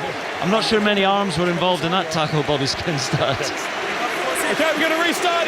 Well, I don't think we're going to get that to go upstairs, but he definitely didn't look like he was using arms. And what a step by Colby. I mean, inside and out, he's just electric. A little check in the box. Great play by him, and good from South Africa to stay in this game. And, you know, France have been amazing. 2 little mistakes. The first mistake by Jalibert has allowed South Africa to stay there in the pressure, but then they've given their ball back with a knock-on. So tired bodies out there as Uini Atonio hauls himself off the pitch. An embrace from William Servat. Vincent Koch is warming up, we can see. He's the only one that hasn't been used, but he's got all sorts of garments still on and headphones still in, so I don't think he's coming on anytime soon. So scrum to France, but it's inside their own 22. Sia Khaleesi now with the bright purple bib on the vest put over his green shirt, watching on, looking anxious. Again, there's an interesting change he's made early in this second half by Rassie Erasmus and Jacques Nienaber. Big scrum here with all the new personnel, and Dupont just mops his brow and looks on, little scar below his eye and that fractured cheekbone just over 3 weeks ago. And here he is back again, steering the ship. South Africa putting the squeeze on here. Penalty to South Africa. The bomb squad do their work again. They come on and they have disrupted and driven back the French pack. They get the penalty. Now, decision, Bobby Skinstad, because it's so kickable, but it's also so close to that corner. They're going for the corner. They've gone straight for the corner. There was no discussion even. Willie Leroux is the most experienced man. He's gone straight in and he's just pointed to the corner. Hanro Pollard. What a great scrum by South Africa. Yeah, that is what they do, and it's a 5 metre line out here, so not going for the 3 points. They trail by 6, South Africa. Over 20 minutes remaining. They have to win this line out. R.G. Snyman just gets a hand to it, but it goes to French hands now. Well, that was confusion at the line out there. They didn't look quite prepared for what was happening. The ball came in. Snyman just had to reach up. The lifting wasn't in place. And they so rarely lose a line out, and they've lost a 5 metre line out when they could have gone for 3 points, a straightforward 3 points. But France still have to clear. France leading 25 points to 19. Just one penalty in this second half after 6 tries in the first. France again cry foul, but the referee says it's fine. Clean kick from Dupont, taken down by Cheslin Colby. And Colby again so elusive, but quickly shut down by Charles Olivon. Lightning quick flanker who then gets out to Faf de Klerk. Into the shins of Ben O'Keefe it goes. The referee, whose ball is it now? With South Africa, with Faf de Klerk. Wide it goes. Billy Leroux is there trying to pop it over the top to Pieter-Steph du Toit. Just bulldozes into Damien Penaud. De Klerk dancing in, gives it on to him. Benambi, and then on to more support from R.G. Snyman was there. And still South Africa come, all the possession with them as they try and breach this blue line. Knock on by South Africa, and France, their defence is earning the corn at the moment, and they will get the scrum. Real pressure being put on Francois Kroos it was who's come on and he's getting the plaudits there, the replacement back rower. So all the ball is with South Africa, but all the hard work is being done by that French defence. Yeah, there was a little ball out of the back of the hand from Damien D'Alendi, I think it was. 2 South African players down. One of them was Pieter-Steph du Toit. That's a big worry for South Africa because the loose forward, I don't think there's much left in terms of replacements for him. Well, they'd love to have a 6-2 split on the bench now, but they don't. Tonight it's 5-3, and Pieter-Steph du Toit, he's walking beside the physio. Oh, that's a head clash. Well, so now if we were at Ellis Park or Kings Park, you would hear more from the crowd. It's the South African fans who are here are booing, watching that on the big screen, because Damien Penaud, his head hit the head of Pieter-Steph du Toit. No foul play, says Ben O'Keefe. What? I'm amazed they're not studying that more closely. 7 green off, HIA's returning, number 8 comes back on. You have to review that, surely. I'm amazed that's not being reviewed. We've seen the replay, and again, if there were howls from a home crowd for that might have an influence. Dwayne Vermeulen incidentally was off for an HIA, so he's back on, but as he comes back on, Pieter-Steph du Toit is off for the reason of a head-on-head contact. Bobby Skinstad, yeah. That's absolutely ridiculous. We're going to restart. Water off. Into the final quarter here. Pieter-Steph du Toit is off, and he's flapping his arms about down there, and Damien Penaud's feeling his... The irony's not lost on me that in a French stadium we're not going to see that replay again. I have to say objectively, having been to Stade de France many times, if there's a decision against France, you don't always see the replays. They are lost on the cutting room floor somewhere. In the mists of time, they disappear. Like old episodes of Blue Peter, never to be seen again. I think we've got them all. Anyway, that's a huge decision, because remember the sin binning for Eben Etzebeth, a head-on-head contact with Uini Atonio and Damien Penaud, and that challenge on Pieter-Steph du Toit, that was head-on-head contact. Pieter-Steph du Toit is off, and South Africa putting the squeeze in the scrum again, but Aldrich picks and goes very, very quickly there, and Dupont moves it now. And after all the pressure from South Africa, no points to show for it, and France chasing down this kick now. It went forward from South Africa, so Pinot has it, gathers it in. Chance for France to really hammer things into South Africa now. Now they have some space. Now they can charge up to the 10-metre line. Louis Bielbiere is almost free on the left wing, trying to skip his way infield, but he's brought down. Malherbe was there, and Dupont moves it right for France now to Aldrit. He barges up into the 22. France playing with a pace now. Over the top it goes, it's loose. Colby can't quite get on it. Back it goes to Damien Penaud. Penaud now into the open space, is nearly taken down just outside the 22. In comes Dupont again, moves it right over the top, nearly intercepted, but taken in by Ficou. And then Thomas Ramos is there, the fullback, 5 metres from that far side touch. Green told to release, Jesse Creel gets out, Dupont comes in again, and once more France getting on the front foot. 8 phases now for the home side. It slows, a pause, and then Dupont goes in once more. And here come France, and Charles Olivon, oh, wonderful tap by Faf de Klerk, brings him down, lost forward, and South Africa will have the scrum inside, just inside their own 22. Superb play from France. They just can't find the last pass. They've gone over the top a couple of times, but the recovery defence from South Africa, sensational there. A tap tackle as Olivon looked like he was away and had a player outside him. Faf de Klerk, brilliant little tap tackle.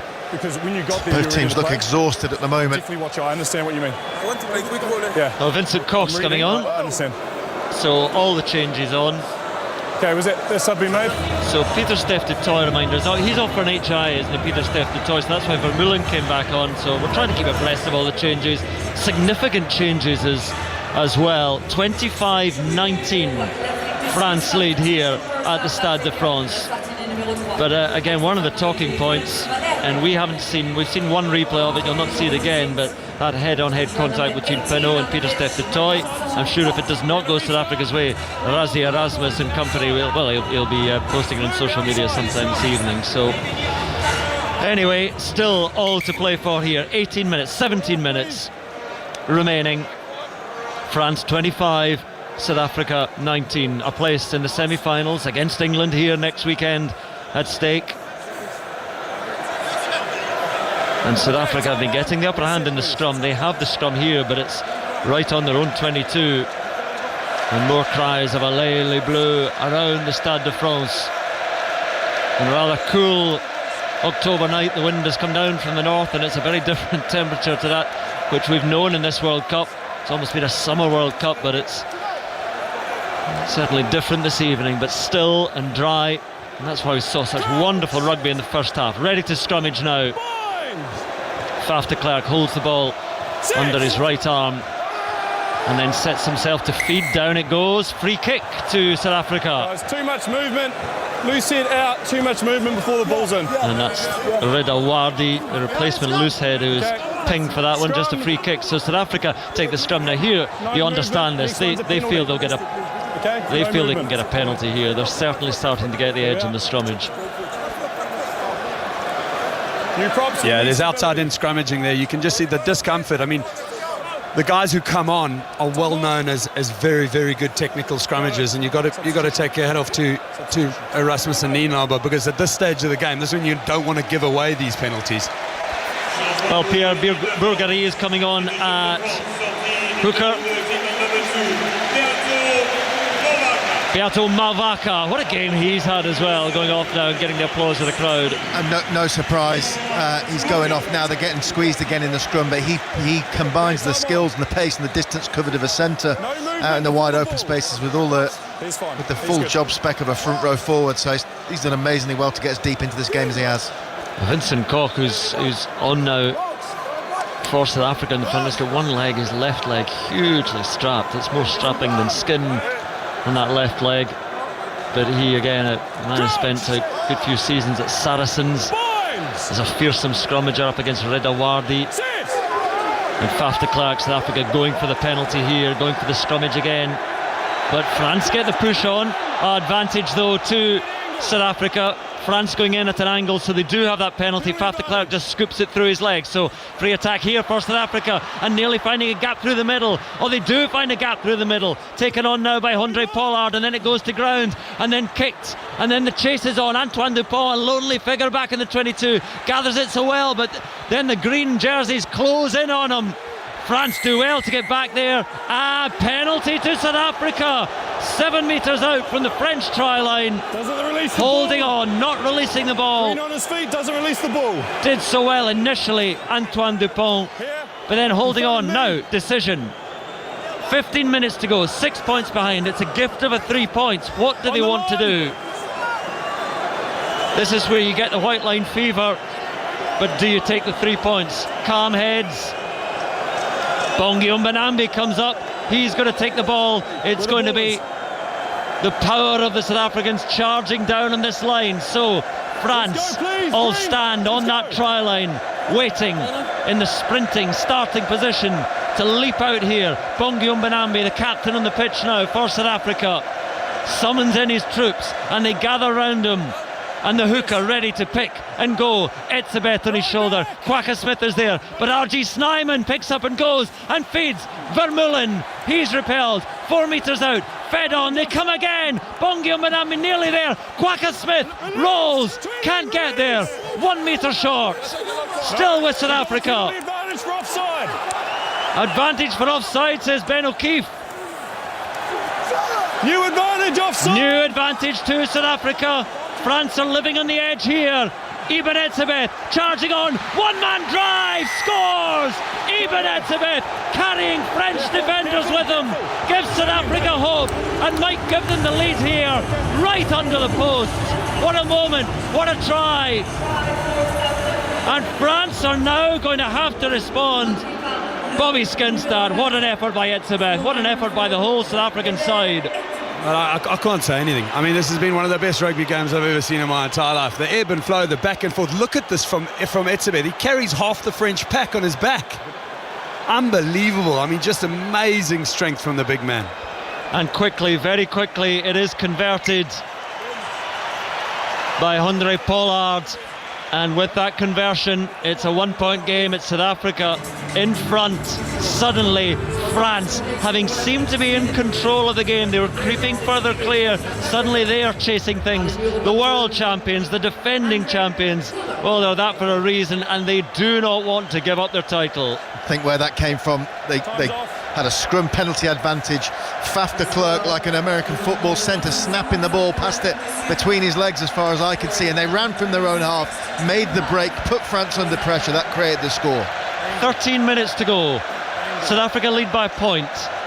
And you know, you can't help but cast your mind back to that charge down conversion from Thomas Ramos from Cheslin Colby. It wasn't an easy conversion, but he doesn't miss too many kicks, Thomas Ramos. And now France, can they respond in their World Cup? Mathieu Jalibert sends it high at the restart. Up goes Snyman, can't quite take it. It comes back for France.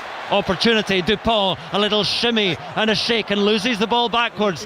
And again, South Africa pouring in the tackles, putting on the pressure. Penalty to South Africa right on halfway. And in the ebb and flow of the game, it is all now flowing with the Springboks. France chancing their arm once too often there. Antoine Dupont swinging the ball around. They've got loose as they feel the game swinging South Africa's way. They lost 25 yards there, ended up back on the halfway line, conceding a penalty.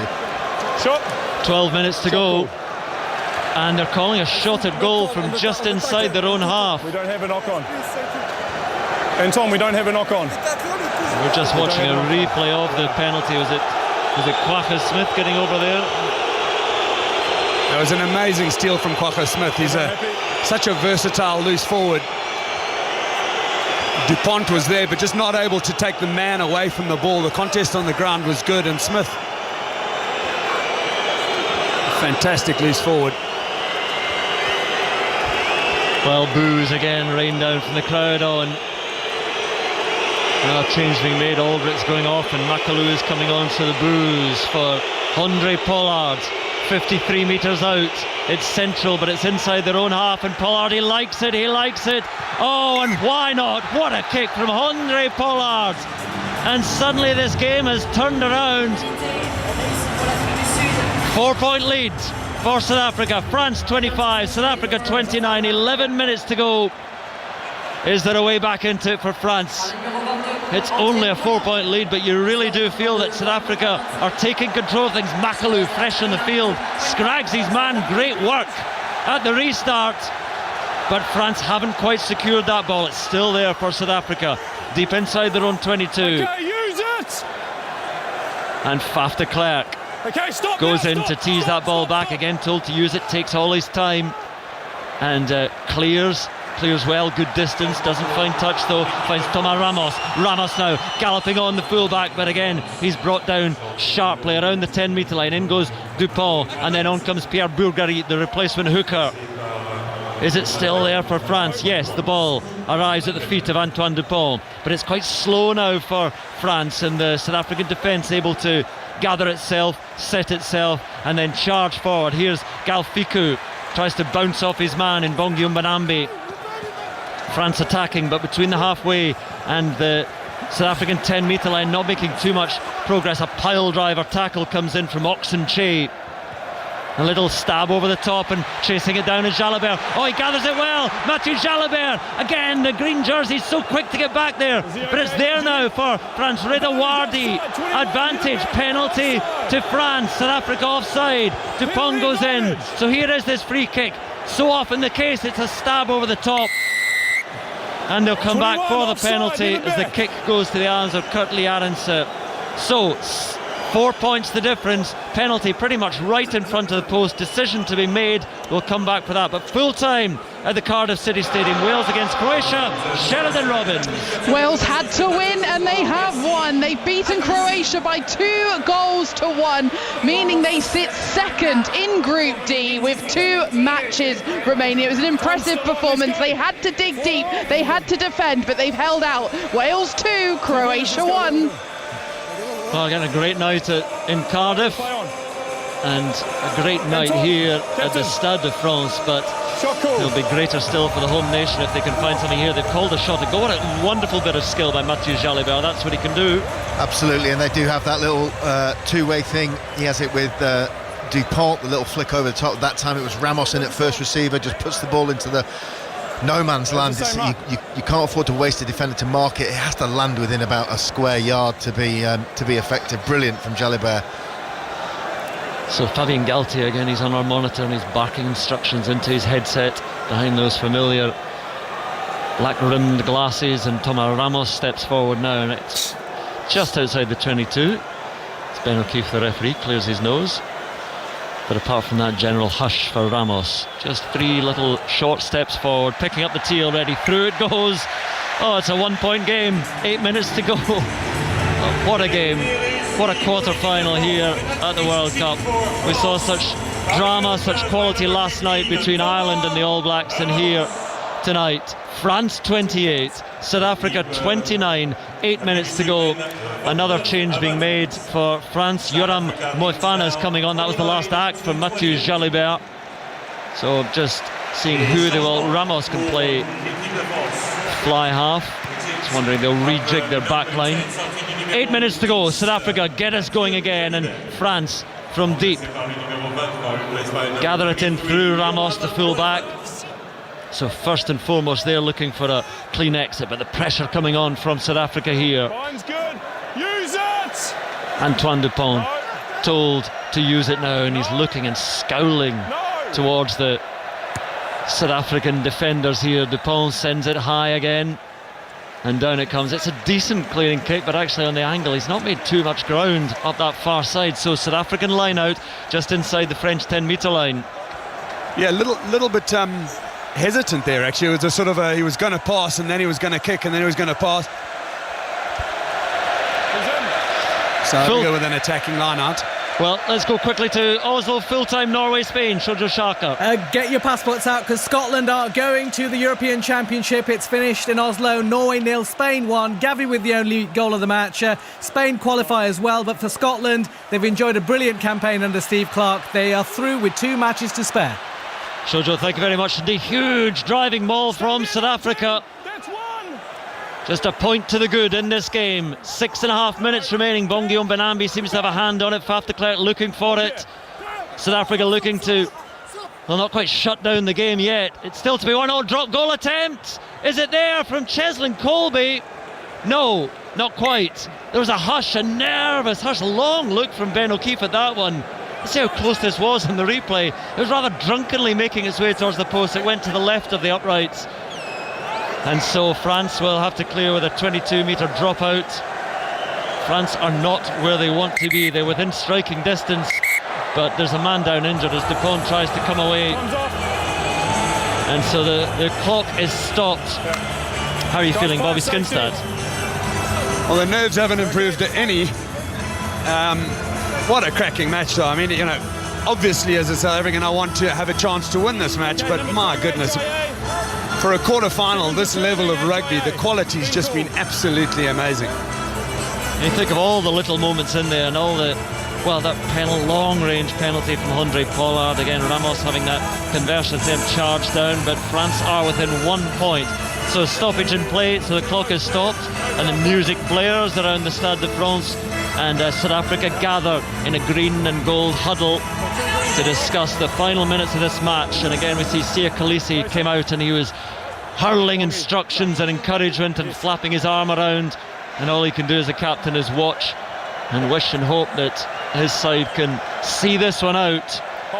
Time's off, wait. And all anyone wanted as a neutral was a close match. We suspected it might be, and it certainly has proved to be. Stop.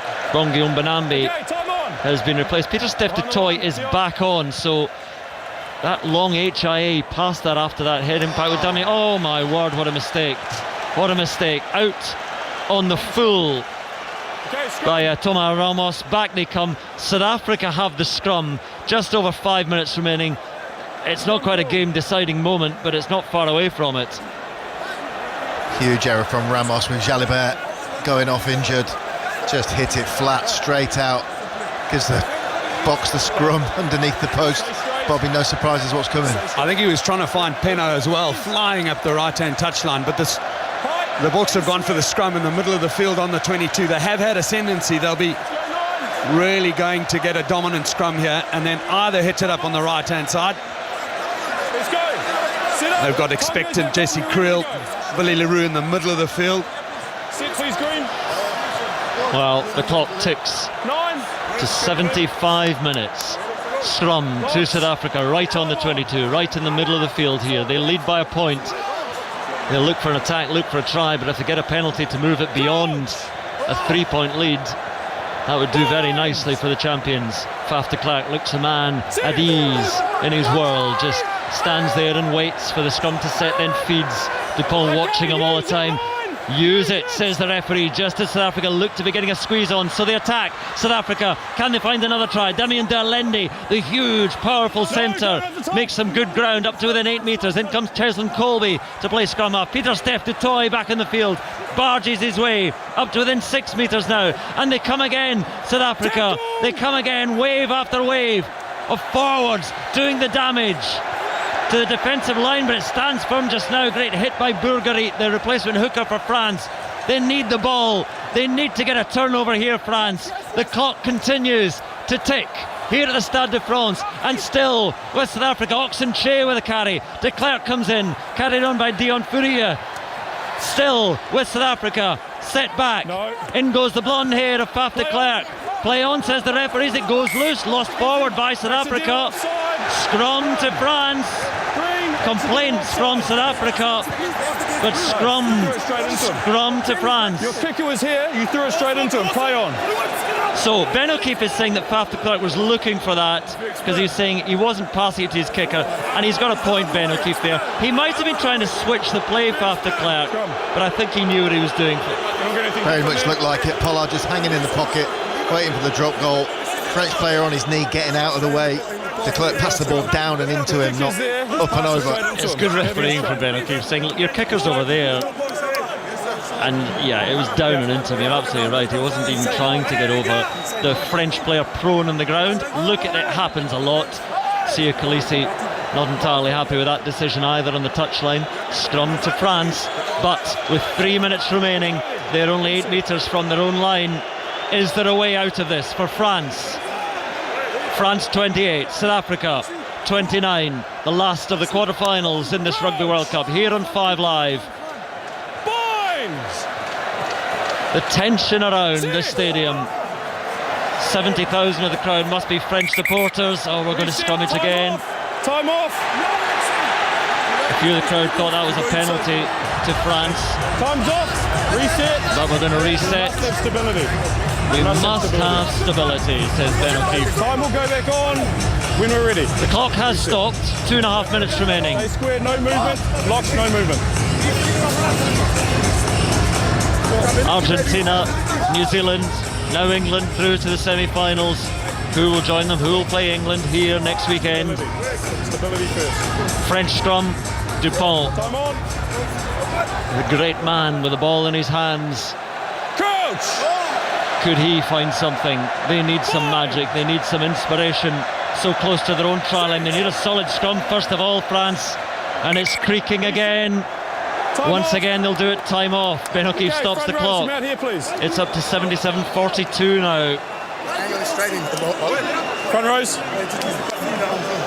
So a referee has to show their composure and calmness as well. Guys, pressure moments before for the them. game, we said we must have stability and good space. Okay, we're at the end of the game now. We must keep that stability. Stability, gardez votre espace. Okay, keep the space. I mean, I don't think any of that's being heard by the forwards. They have that 1,000-yard stare because they're just preparing themselves for this scrummage here.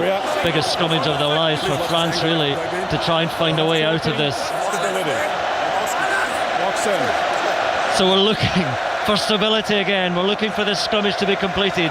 And most of the crowd here in the Stade de France are looking for a move from one end of the pitch to the other.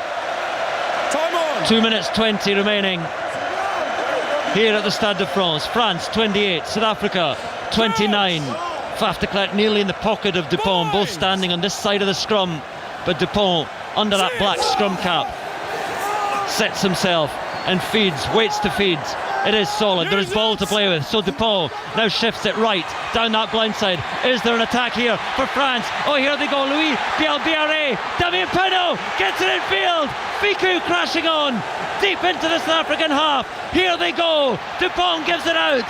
Now can they come? Makalou is there, sets it back. Oh, it's taken by Vincent Koch for South Africa. Kwaka Smith is there, and now South Africa slow and set.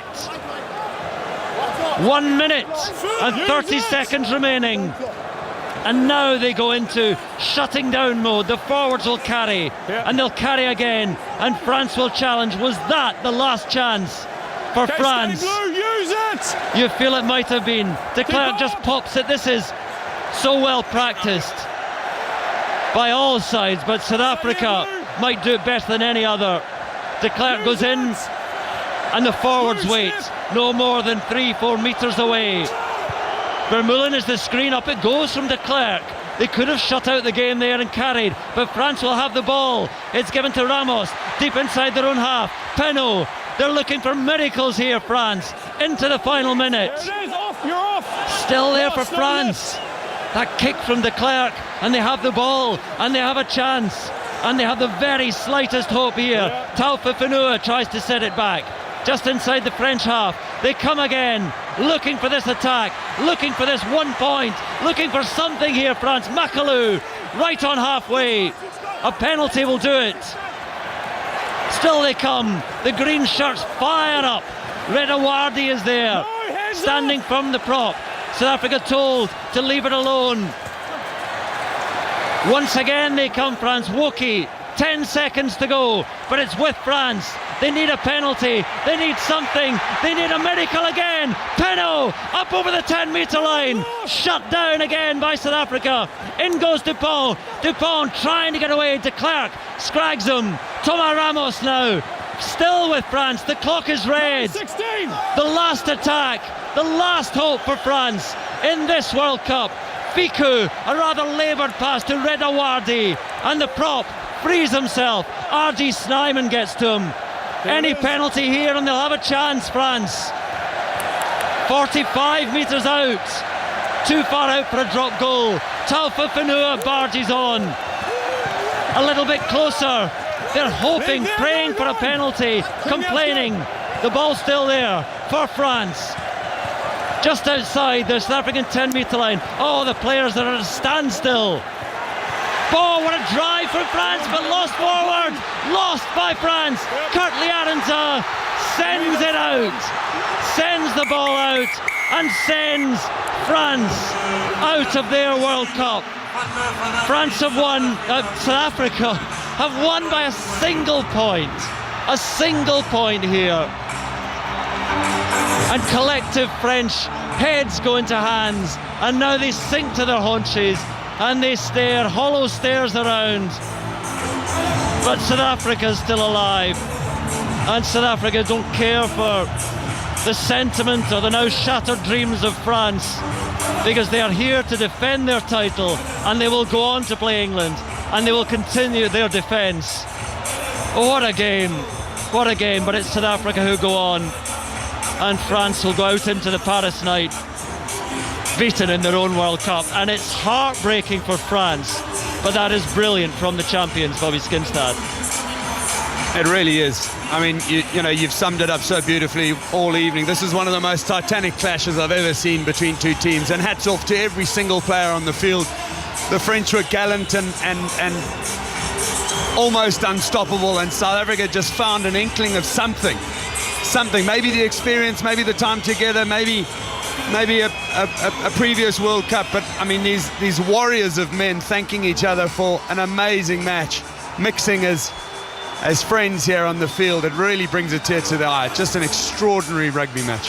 Two of the great nights at the Stade de France, on consecutive nights, two outstanding quarter-finals, and we look at Antoine Dupont now. The scrum cap comes off and he holds his two hands clasped above his head, and again just stares into nothing, stares into disbelief, stares into the semi-final that won't be now for them, and the final that this was, I mean, fate and fairy tales, they're told of by sides that win. It doesn't really exist in sport, and you feel so bad for France, but South Africa are just a winning machine, and they know how to do it. And you have to admire Paul Grayson, what they've done in coming here to this cauldron tonight and keeping their title defence alive. Without question, they were almost overwhelmed in the first half. Such was the fervour of the French attack, but they had 3 chances, scored 3 tries. Their aerial kicking game, their opportunism kept them in touch. Incredible, really. And then they ran out of steam eventually, the French. Yeah, it's an incredible game. Steve, that's well, I said, could it live up to the last night's quarter-final? It has, and perhaps even a little bit more. Ended in a similar way, that defence from South Africa, when you cannot commit a penalty, cannot commit that sin, because then France will send it through the post and they'll go through. Just a great finish to a great game.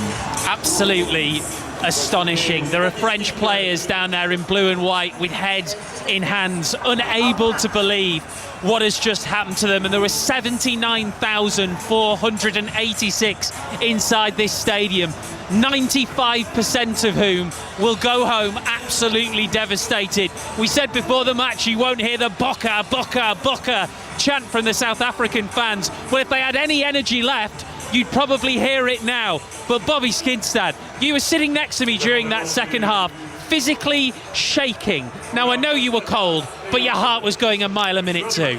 Well, I've had the warnings off my watch 3 or 4 times that the heart's gone out of the parameters of safety. So, I mean, my goodness, what an amazing rugby match, And I mean, just as much as I'm excited for the South African team, I feel the heartbreak for the French as well. And I know the journey that they're on, and I know what they're going through. And in this environment, you can't ever take any joy out of the demise of another man, because these were warriors here, warriors all.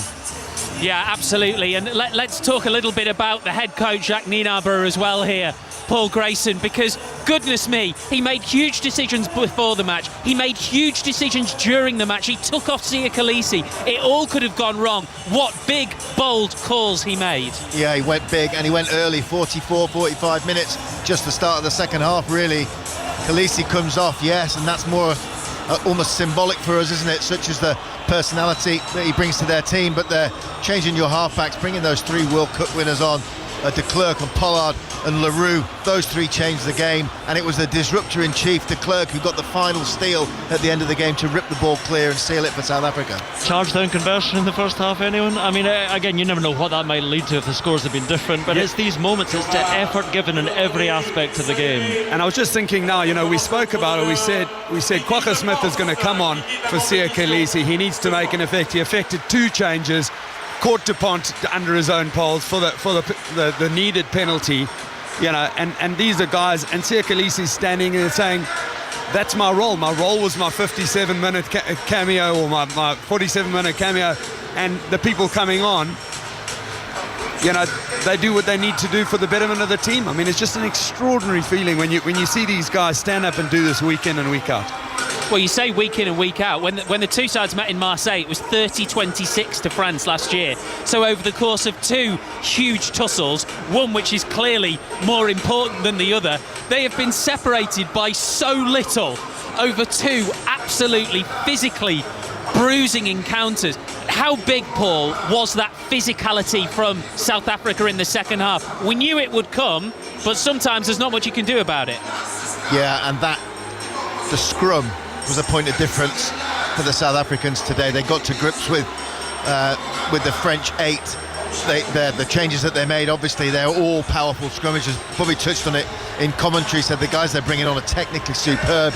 It was a scrum penalty that got them up to the far end when they played away with the advantage. Obviously, it frees you up to get the ball away, but trace a lot of that back to the impact that the scrum had all the way through the game, notwithstanding the fact that Damian Willemse caught a mark in the first half and called for a scrum, having to drag his forwards back 40 yards. They blitzed France off it, so they knew it was going to be a point of difference for them, as it was in the World Cup final 4 years ago against England. Antoine Dupont, bloodied and bruised, is making his way off the pitch. Fabien Galtier with those big black thick-rimmed glasses, shaking his head as he walks away from the pitch now as well. Andrew Cotter, that was one of the great Rugby World Cup matches. It was, and we've talked so much about the imbalance of the draw, but we have been blessed with, earlier in the tournament, I think, amazing matches. And again, we listed them beforehand, and we talked about the 2 quarterfinals this weekend. And yes, they could have been later and probably should have been later in the tournament, but we've had them, we've seen them, and we've been entertained by them. But that was, it was pretty special. You feel, not for the tournament, I mean, again, you just want the best side to win, but I think a lot of neutrals would have liked France to win because they have been such wonderful hosts, but you want the tournament when it's in France for France to be involved, because then the French people get involved. And this is not a golden generation. There's all sorts of talks of golden generations in various sports, but it's a very, very gifted French side, and they perhaps deserved better than a quarter-final. But again, they'll go out with their heads held high, which means nothing to them. It's very strange, isn't it? They're the hosts at the party that other people are enjoying now. But I suppose odds now are probably on it being a South Africa-New Zealand final. Of course, England will have something to say about that, and Argentina, but they're going to have to raise their game, because again, what we've seen from the 2 quarterfinals on consecutive nights is these 4 sides are the standard bearers at the moment, and you've got to be able to try and match them. There's nothing between these 4 sides, and we've seen 2 quarterfinals to reflect that. The 2019 Rugby World Cup final will be the 2023 Rugby World Cup semi-final. Bobby Skinstad, you going to be ready for that? I don't know if I'm going to have a voice left, and the nerves and the... Well, I'll tell you what a privilege to call it with you guys here and to watch a match like this, of this ilk. I was a fan. Literally went back 20-odd years to just being a fan of the game, and watched it last night, and I thought, my goodness, that is the standard. And then I saw what we saw tonight, and I feel that these teams have done exactly the same and brought the same level of intensity and competitive rugby to the fore, and it's just brilliant for people around the world to see this game played so well. Bobby, Paul, Andrew, thank you all very much indeed. What an incredible night here. It's been an evening all around the continent, actually, for those visceral sounds of sport. Scotland aren't even playing tonight, but you will have heard Flower of Scotland if you've been wandering around the streets of Edinburgh or Glasgow or all up and down in country this evening, because they have qualified for Euro 2024. There was Swing Low Sweet Chariot almost whispered at the velodrome for long parts of the match because you didn't know if England would get over the line. Imar Ohid, I could hear it just absolutely burning out of the Cardiff City Stadium as Wales get a huge victory over Croatia. We were expecting a lot of Allez les Bleus at the Stade de France tonight, but in the end it was Boca, Boca, Boca. France are done, out of their own World Cup. South Africa meet England in the semi-finals here in Paris in 6 days' time. This remarkable Rugby World Cup continues to deliver. That's it from us here inside the Stade de France. Connor Phillips is next on 5 Live after the latest news. Listen on BBC Sound.